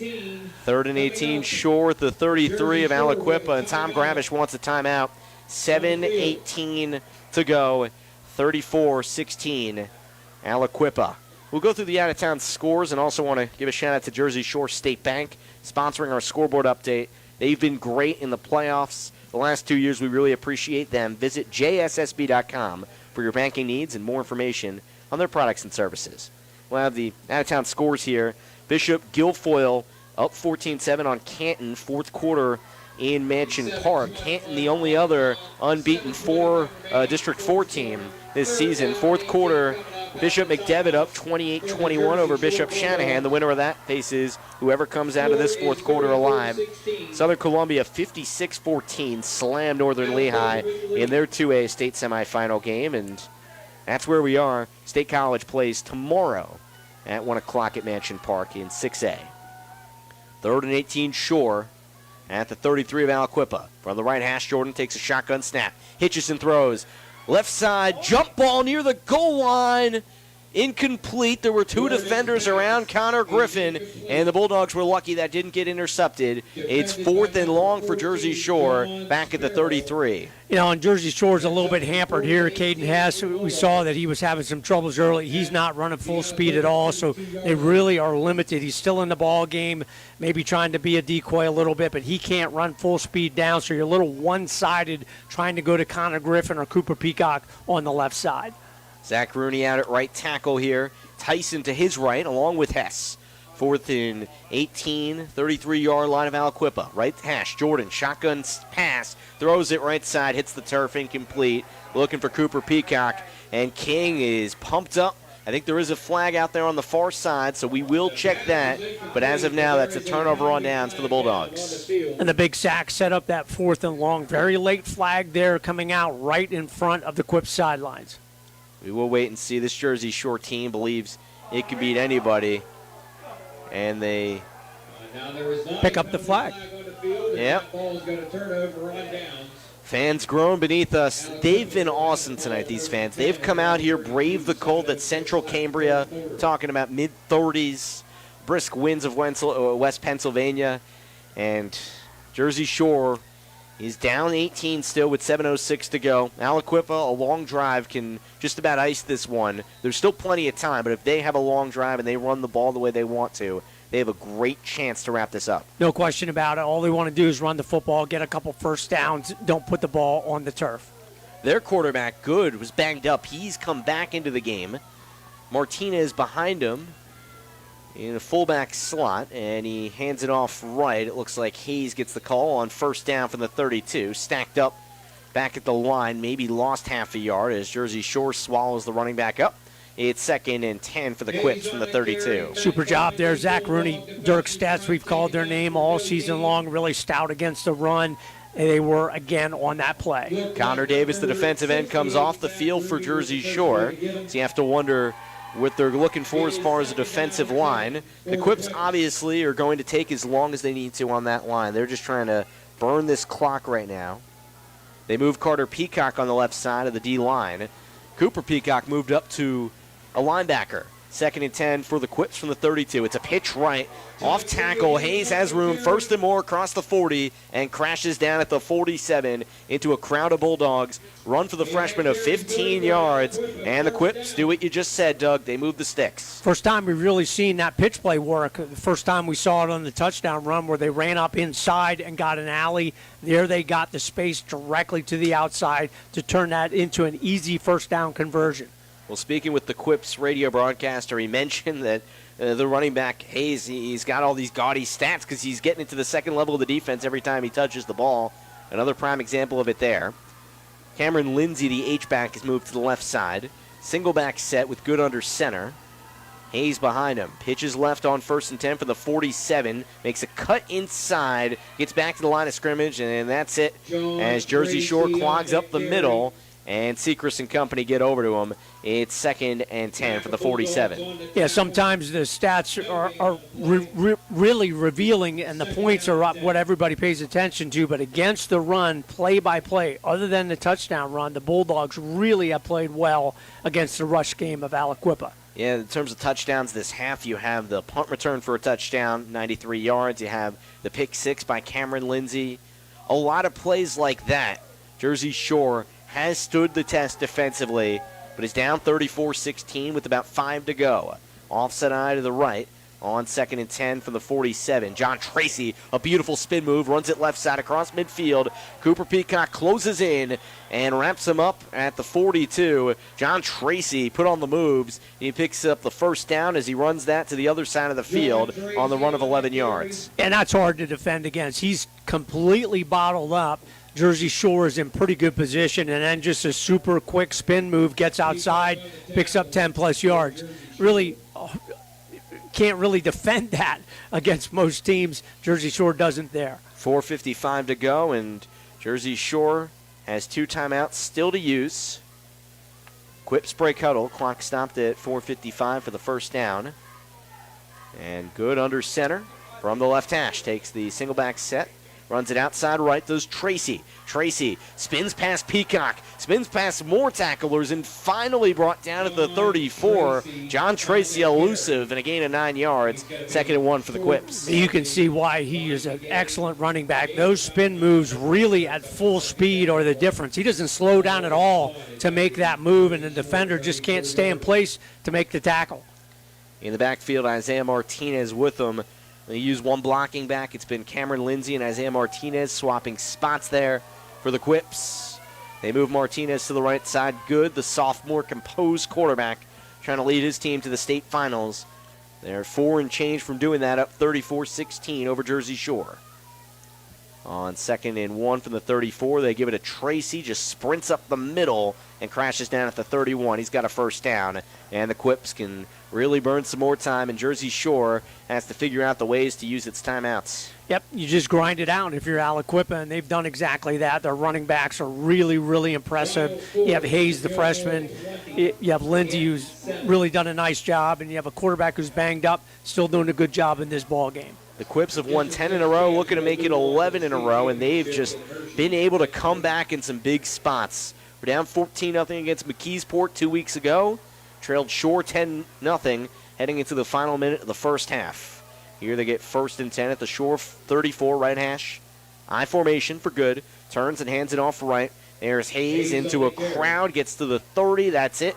Maybe the 29. The ball comes out at the end, I believe. There's maybe some pushing and shoving as a flag pops up. The ball didn't come out, but there was a lot of activity on the bottom of that pile, so we will check the flags after the short gain. You have Tyrese Jones trading punches with a Shore defender. I think it was Lee Springman, not 100% sure. He's on the ground. If he's not thrown out of the ball game, I don't know why you wouldn't get thrown out of the ball game. He literally threw a punch on that play, which if it takes an effect, he sits out at least half of that next ball game. He's staying in the ball game. I don't know how they missed that. He punched the defender on the turf. And obviously you can't really be doing that. And the officials will have to get a grip on this game. We got 3:50 to go, and you don't know what happened there for someone to think they could do that. I personally didn't see that part of the play, and obviously some people here didn't either. So it looks like Jones will stay in the game, and that's a massive human being, 6'7", 365. Taking a punch from someone like that, that is very startling. Well, it's a personal foul, so they get the yardage. That's the correct call. But you hate to say it, that young man should be ejected, and that penalty should carry on to the next ball game. If the PIAA doesn't look at that on film and suspend him for the next ball game, that is not the right call at all. He's lined up there at right tackle, and the good news is there is plenty of film on this game, so they will have a chance to do that. Surely at this juncture they will do that, and they can assess that. There's 3:50 to go, 34-16 in favor of Aliquippa. Take it from the right hash of the Shore 45. Up 18, just trying to run this clock out. I formation for good. Offset to the right, Lindsay blocking that way. It's a handoff and a quick run across the 45 to the 44 or so. It's a third and very long because of the 15-yard penalty, as you mentioned, for what Jones did. And Sam, nothing against the young man. He's obviously in a competitive situation, but you just can't do that. You can't punch anybody on the field at any time and stay in the ball game. So you don't want to see that young man penalized unfairly, but you would hope that the officials do the right thing when they take a look at the film. Third and about 23 from the 44. Line of gain is the Shore 21 for the Quips. Offset eye. Jersey Shore still got all its timeouts. 3:07 to go. Turning a handoff right. Hayes just turtles up as he picks up a yard and just lets the defense swarm him. Jersey Shore gets the stop with 2:58 and counting to go. And the Quips have a player down. Jersey Shore's got to make up an 18-point disadvantage here. Hayes is the player down, and he hops up and falls back down again. Not sure if it's cramps or if he suffered a serious injury. He's holding his left leg. Yeah, he went right down at the beginning of that play. I thought he kind of went down on his own just to make the play over, but definitely hurting a little bit at the end of that play. Hopefully he's okay. Yeah, hoping the best for him. Really talented freshman, Tyquay Hayes, and looks like his team will be able to get to Hershey. Jersey Shore is just trying to gear up for a final push with 2:57 to go. Good news, they do have those, they will have 2 timeouts left. I think Coach Gravish took one there. And the Bulldogs will receive a punt here, try to get to work. They had their chance early, the 10-0 lead going into halftime, right to the end there, and then the Quips were able to tack one on to cut it to 10-7, and then since then it's been an elongated run for the Quips as they've put up 27 in a time when Jersey Shore's put up 6, and here we are in the home stretch. The Bulldogs just about out of gas. And kudos to Aliquippa. They are a very talented and pretty well-coached team without question. And they've made all the plays, special teams, defense, on the offensive side as well. So, talent-wise, they are as good as anybody that Jersey Shore has ever played. Jersey Shore defensively overall has played really, really well. Just haven't been able to make enough plays early in the ball game to stretch that initial lead. And then that tough third quarter put them behind big. Guilfoyle up 20-7 on Canton. That's a final from Mansion Park. So Canton goes down after they had not lost a game to that point. And again, want to give a shout out to our sponsor, Susquehanna Transit. Upcoming tours, New York City, December 11th and 18th. Cozy R's Christmas Village on December 27th. Legoland on the 29th. PA Farm Show on January 13th. And Mohegan Sun. Should be a fun trip, January 17th. So you look at some more of these games. Bishop McDevitt, that's in the fourth quarter, 28-21 on Bishop Shanahan. Looks like Aliquippa will be the team to play either McDevitt or Shanahan in Hershey. It's 4th and about 23 from the 43. Punt formation out there. Low snap picked up. It's sent away off the left foot of Guadumante, deep in Shore territory, inside the 20, 15, and Cooper Peacock darts away from it. Quips touch it down at the 14. 2:19 to play, 34-16 Quips. Jersey Shore was right there early.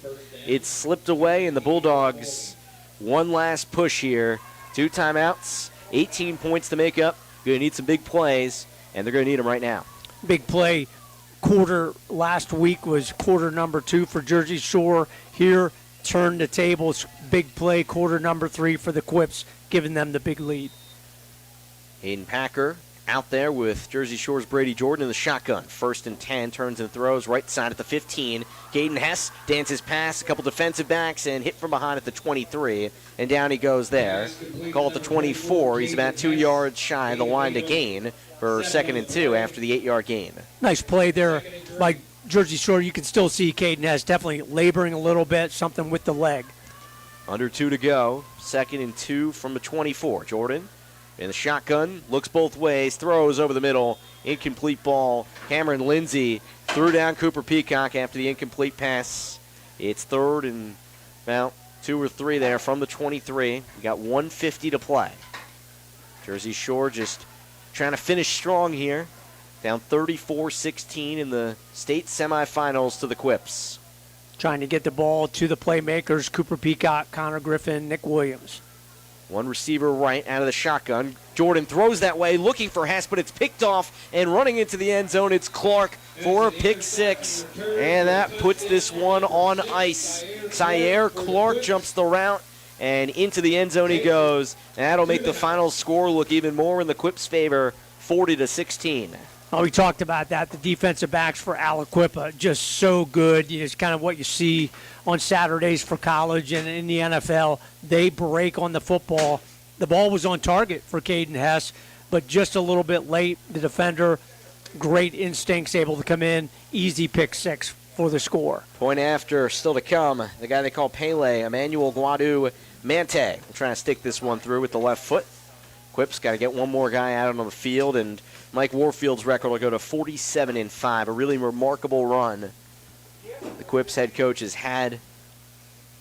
Jersey Shore, you want to talk about remarkable runs, 14-0 coming into this. Third straight year reaching this point. Last year getting to the state finals and coming a touchdown shy of Thomas Jefferson. Clean snap and hold. Kick is up and good. And the Quips bring the lead to 41-16. One more break, 1:40 to go. Shore gets the ball back one more time as we get a little skirmish at the end of the play, and then that's promptly broken up here on the Bear Country Sports Network. Looking for the widest variety of delicious Italian food in our area? Then visit Santino's Italian Cuisine in Jersey Shore. Known for years for their pasta, pizza, and entrees, the number one choice from their fans? Cheesesteaks, cheesesteaks, cheesesteaks. Visit Santino's Italian Cuisine today. Discover the real taste of Italy. Legal beverages available, open Sunday through Thursday, 10:30 till 9, Friday and Saturday till 10. 100 South Main Street, Jersey Shore, 570-398-4484. Cutting Edge Country on WQBR. 1:40 to play. Jersey Shore football down 41-16 to Aliquippa as Jersey Shore's season looks to be coming to an end here tonight in Central Cambria. Sam Cooperman, Doug Byerly with you. Brandon Barker will join me for postgame as we will talk about this season one more time. The Quips tack on another touchdown, their second pick six of the night, and Syer Clark, the senior, jumps around and intercepts Brady Jordan. Jersey Shore just trying to finish this one the right way, and this team has been remarkable. You want to talk about a team that coming into the year wasn't projected to do all that much because of how young they were, only 6 seniors. So this group will mostly be back intact with some young reinforcements on the way, but tonight the Quips get the better of the Bulldogs, and just waiting on this kickoff to come by Emmanuel Guadu Mante. Left-footed senior holds his right arm up, hands at his sides. In the white tops, black pants, takes a run up and sticks this one up the middle, plops down to the 23 where that ball is picked up by one of the up men for Jersey Shore. I believe that's Tate Sechrist, who runs into a crowd and is stacked up at the 42. We've seen tensions flare in this fourth quarter, and the hope is that that can just be settled aside at this point with the score looking the way that it does, and both these teams can just show respect for each other and wrap this up. No question about it. I mean, the overall athletic ability of Aliquippa, better than expected. They're just fantastic. They have the size up front. They've got the athletes at both levels of the defense and the offense. You can tell the pick six is great plays both times to take them in for the touchdown. That's been the difference in the ball game. First and 10, own 44 for Jersey Shore. Left hash, Brady Jordan pitches right on the run-pass option. There's Hayden Packer. Swerves up to the 49, and he's hit there by Lindsey. And Jersey Shore is able to pick up 5 yards. And it looks like Lindsey is reining one of his own guys in, try and say, hey, relax a little bit there, as it looked like Dorius Moreland was looking for more fun at the end of the play. Lindsey, a very nice player and obviously a leader on this team, made the pick six for the touchdown, did the right thing on that play. 2nd and 5 for Shore on 49, left to right, closing minute of the state semifinal game.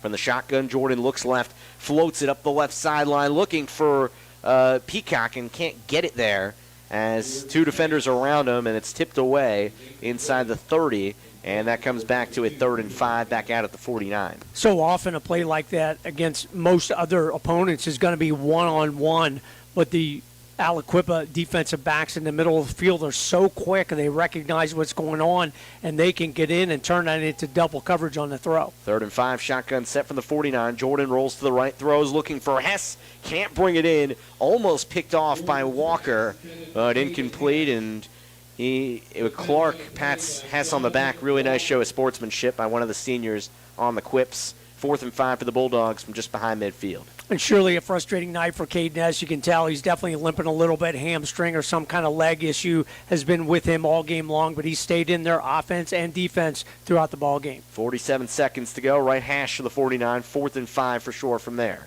Jordan rolls left, pumps, hitches, forced out of the pocket, escapes to the right, throws off balance looking for Hess, and broken up incomplete by Clark. King is down and helped up by one of the officials, and turnover on downs for Jersey Shore. And another quip goes over to Pat Shores. Jordan on the back.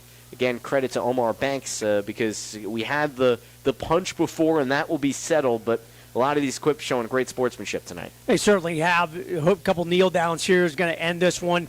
The score really won't dictate, show how well the Bulldog defense really has played throughout the ball game, but the big plays, the special team plays, the defensive touchdowns turned the tide for Aliquippa, and they've earned the right to go to Hershey next Thursday. No question about it. We'll get the final score of McDevitt and Shanahan after this. They are on kneel-down formation. Are the Aliquippa Quips good, the sophomore? His brother was the quarterback of this team, and he'll lead his team to Hershey. He takes the right knee down, and looks like they'll be wrapped up here. The play clock resets, and it's a wrap. It is all appreciation out there on the field. Jersey Shore side is cheering for its guys. Aliquippa's side doing the same. What a season it's been for both teams. Aliquippa's will just last a game longer. 41-16 the final here from Central Cambria. Jersey Shore falls to the Quips. Post game on the Bear Country Sports Network. Brandon Barker and I will break it down for you right after this. Serving over 3,000 clients, S.A. Piper Logistics offers short or long-term warehousing, inventory and order management, fulfillment, and forward and reverse logistics, which is a complicated way of saying they'll take your product to them or pick their product up for you and keep track of it the whole time. And S.A. Piper offers e-commerce support. Find out more. Go to sapiperlogistics.com. That's sapiperlogistics.com. S.A. Piper Logistics, 820 East Bald Eagle Street, Lock Haven. Susquehanna Transit and Susquehanna Trailways have part and full-time opportunities available for school bus and motor coach drivers. Are you recently retired? Are you a shift worker or stay-at-home parent? Enjoy travel? School bus drivers enjoy holidays, weekends, and summers off with paid unemployment benefits. Contact 570-753-5125 or email charters@susquehannabus.com. They train and offer performance bonuses too. It's that time again. Time for you to be part of the 29th Bear Country Christmas Wish. We're still accepting your letters and emails. Thanks for letting us know if you or anyone you know is having a tough time financially and can't afford holiday gifts, or if they need something special. If you haven't done so yet, now is the time. Explain the situation to us. When making a request for children, we need to know whether they're a boy or a girl, their age, and their size. We also need your name, address, and phone number, and the name, address, and phone number of the person or family you're writing about. Send your letters now to Bear Country Christmas Wish, Box 99 Avis, 17721, or your emails to Bear Country Good News, it's all one word, @gmail.com. We grant as many wishes as we can. Maybe yours will come true this year. Send your info to us by December 11th to Box 99 Avis 17721 or emails to bearcountrygoodnews@gmail.com. Be a part of the 29th Annual Christmas Wish from the Bear. Living in the countryside shouldn't mean that you had bad internet. That's why River Valley Internet has expanded our coverage again. River Valley Internet now covers much of Lock Haven, Jersey Shore, Avis, and the surrounding countryside. Call River Valley Internet today at 570-433-7070 or go to rivervalleyinternet.net. Lock Haven, Jersey Shore, Avis, and the surrounding countryside. Start enjoying internet service without taxes, fees, modem rentals, or rate increases from River Valley Internet. Hollick's Coal and Fuel Oil Service offers volume discounts. A Jersey Shore fixture since 1915, a longtime supporter of Jersey Shore football coverage on the Bear Country Sports Network. Providing fast and reliable service to Linden, Jersey Shore, Avis, Woolwich, and Lock Haven. Hollick's has coal, heating oil, kerosene, mixed kerosene, and off-road diesel. 248 Locust Street, Jersey Shore. 570-398-1190. And online at hollickscoalandoil.com. Cutting Edge Country on WQBR. Final score from Central Cambria, 41-16. Jersey Shore comes up short against the Aliquippa Quips. Sam Cooperman, Brandon Barker with you post-game one last time as the Bulldogs do not come up in this one. Want to give a shout-out to our sponsor, Kevin Peacock Garbage Removal, covering you from Lock Haven to Montoursville,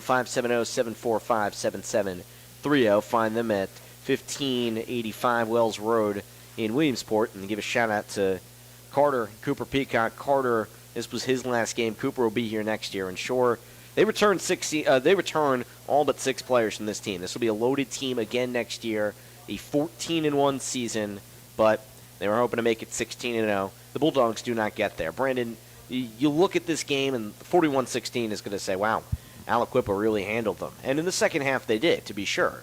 But for a bulk of this game, Jersey Shore was right there, just not enough to pull one out over one of the more historic programs in the state's history. Yeah, well, I mean, there were some mistakes there in the second half. Brady's interception was not the second interception in the game was the pick six. That just wasn't a good throw at all. And that Brady's first year playing quarterback starting, he's going to understand. I can't wait to see this team next year. I mean, you're going to have a dynamic offense with Elijah Jordan and Brady Jordan. Obviously, you're going to miss a lot with Hayden Packer not being out there, but you're going to find that guy next year. I believe Tate Seacrest will be able to jump up and be able to fill that fullback spot. Or they might move an extra lineman out there, and because they're loaded on offensive line next year. They've got, I think, the center Jared Palski is going to be gone, and then they're going to have probably a load. All of them are coming back.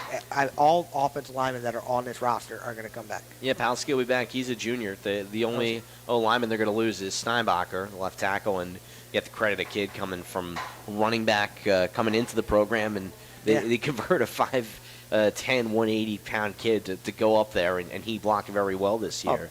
David Tome was only 5'8", and only 175 pounds. So, I mean, Jersey Shore never had a history of using small guys to be linemen, but for sure next year, it's going to start with, getting everybody intact. I think next year they'll get this offense a lot better than what it was.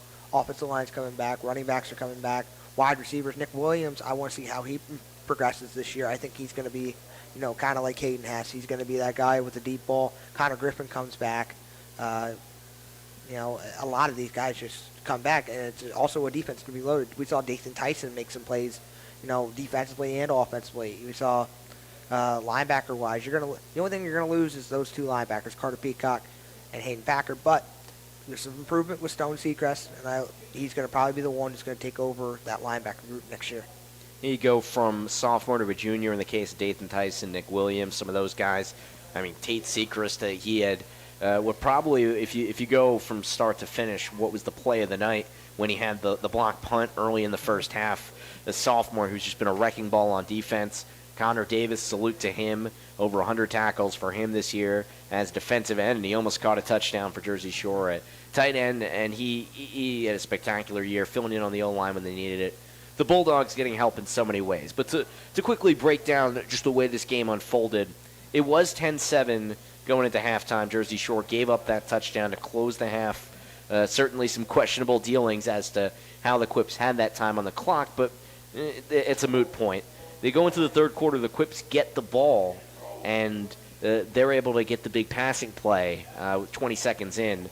From there, Jersey Shore just never recovered. Yeah, and the momentum swung all over to Aliquippa. I mean, from one player to another. The running back for Aliquippa, he's spectacular. I mean, he didn't look that great in the first half, and in the second half, that offensive line just tore it up. And I mean, I thought eventually the speed would be enough for sure, but them big guys carried that offense all the way through. They came some great holes. Not that Shore didn't make some tackles, but I mean, and you can't do nothing about when a guy's all stuffed up and he decides he just wants to spin out of it and go all the way across the field and go for a touchdown. It's just something you don't see all the time. Aliquippa is a talented team, and it's going to be a good matchup next week, which I think if I look again on Score Stream, it's going to be Bishop McDevitt playing them, and that should be a good matchup. No fairy tale matchup between Bishop Shanahan and Jersey Shore, but I mean, like I said, this team's going to come back next year reloaded. There's going to be a lot of great guys coming back, and you're going to have a lot of – it's going to actually be really better because you're going to have a Shikellamy team that's going to be better. You're going to have a Shamokin team that's hopefully going to be better. Henry Ninoski is going to be on the hot seat next year. They thought he had – thought they were improving with him, and then they took a step back this year. The thing I want to see here in District 4A is I want to see this type of offense start coming out here because this is setting the tone for District 4A. It's just the ways with Selinsgrove running the ball, pounding the ball, and Shamokin doing it, and Shikellamy, it's just not working anymore. They got to make these adjustments to make this 4A better. That's what the downside of Shore's schedule was this year. Really a lot of good competition. Montoursville was good at the beginning of the year, but started to fall out towards the end of the year and realized they weren't a great team. The only great competition they had was Danville, and they barely won that game. They won by 2 touchdowns, but they were in there most of the time, and they didn't even have their starting quarterback. Yeah, a lot to unpack there, but Jersey Shore comes up short, and between the Bulldogs and then Canton, a lot of area teams not having a great night. But what a season for Jersey Shore, and I think just to put a bow on it, Brandon, what would you say in terms of what this team accomplished this year fans should remember? You should remember that they weren't supposed to be this far at all. I mean, they were young. They lost everybody off that line. Nobody gave them a shot, and they went out and they won every game possible. And they beat 2 teams that are consistently in the playoffs all the time, Allentown Central Catholic and Meadville. Those are 2 teams teams that they didn't see last year that everybody thought they couldn't beat coming into this year, and they beat them. Let's be proud of that. We beat these teams that are always powerhouses, and and you were in it with Aliquippa, who's historically probably one of the greatest football programs in Pennsylvania, just by stars and whoever they catch. But also you got to remember, Aliquippa that's all they live and die in that area anymore is football. So, I mean, they got to take the next step next year, and hopefully, they get better. And I think they have a possibility they could beat one of these teams next year and get over the hump and finally go win a state championship. Well, it'll be Aliquippa, and it looks like McDevitt in the state finals there. That'll be a Thursday night game down in Hershey. Looking forward to seeing who comes out there. That does it for our coverage. Jersey Shore football this year. Brandon, there's a final there. You just let me know. So we do have all the scores intact. Nobody else? Nope, that's it. Tomorrow at 1 o'clock, Mount Lebanon and State College, the only other team in the area, still fighting to get to a state championship. And we have a lot of broadcasts on the Bear Country Sports Network tomorrow. Wrestling at 1, Lock Haven University hosts Lehigh, and then basketball doubleheader tomorrow night. Mercyhurst faces the women's team at 5:30. Men's game to follow roughly 7:30. So we'll have an action-packed day back in Central PA, so we'll make the trip back there shortly. Brandon, been a pleasure, as always, having you on the mic. Glad you're here tonight, and, the Bulldogs are always glad to have you watching. I know how much you love this team. Yeah, I do, and it's been one of my passions since I first started in 2012. I've always been a proud supporter of this team, and, it just takes one person to come out here and just start believing in these guys, and I feel proud to be one of the guys that started believing in them and are young early, and believing in Coach Tom Gravish of what he could do with this program. A lot of questions coming to next year of where he could possibly leave. There's a possibility that a lot of these programs are going to start reaching out to him, wondering if and they're reaching out to Coach Alex Jackson, and there's a possibility Coach Hess doesn't come back. There's going to be questions next year. We'll just have to see how it all unfolds. Well, that's a wrap on this year's coverage. Jersey Shore finishes 14-1 with the 41-16 loss to their opponents, the Aliquippa Quips. Big thanks to Vince Lee doing the video on our YouTube feed, Dave Stratton spinning the dials in the studio, Coach Gravish and everybody in this Jersey Shore program, Serena Henry, the AD, as well as a tip of the cap to the folks over at Aliquippa getting us the information we needed this week. Yeah, I want to give a quick tip to Coach Davis. This will be his last game for Jersey Shore. He's stepping away. He'll be, his son will be in college now, so this is his last game with doing stats for us for Jersey Shore, so we're going to have to find somebody else. Yeah, if you want to send in an application, probably the time to do that. So long, and have a great rest of your Friday night. Jersey Shore falls in the state semifinals, and the Bulldogs coming back home with a lot of fan support, but not with the win. So long, and have a great night. Thanks for listening to tonight's game against Aliquippa, brought to you by the law offices of Dreyer and Dieter. S.A. Piper Logistics, TLC Fuels, Woodlands Bank, Country Berry Shack, Guy Rock Excavating, River Valley Internet, Jersey Shore State Bank, Sweet Dreams Groom and Board, Susquehanna Transit, Domino's, Penn Strategies, B.A. Mike's Electric, First Quality, American Legion Post 36, Kevin Peacock Garbage Removal, Hollink's Coal and Oil, Charles Construction, Santino's Italian Cuisine, Fred Ham Disposal, Oval Country Store, the Dave Winkleman team at Anchor Real Estate, and Pizza to Go. It's been an incredible season. Believe it or not, a lot of people who should know better thought this would be a rebuilding season for the Bulldogs. Next year, look for more. The team only loses 6 seniors. We'll be there to watch every minute in 2022 on the Bear Country Sports Network. And discomfort. And B-complex vitamins.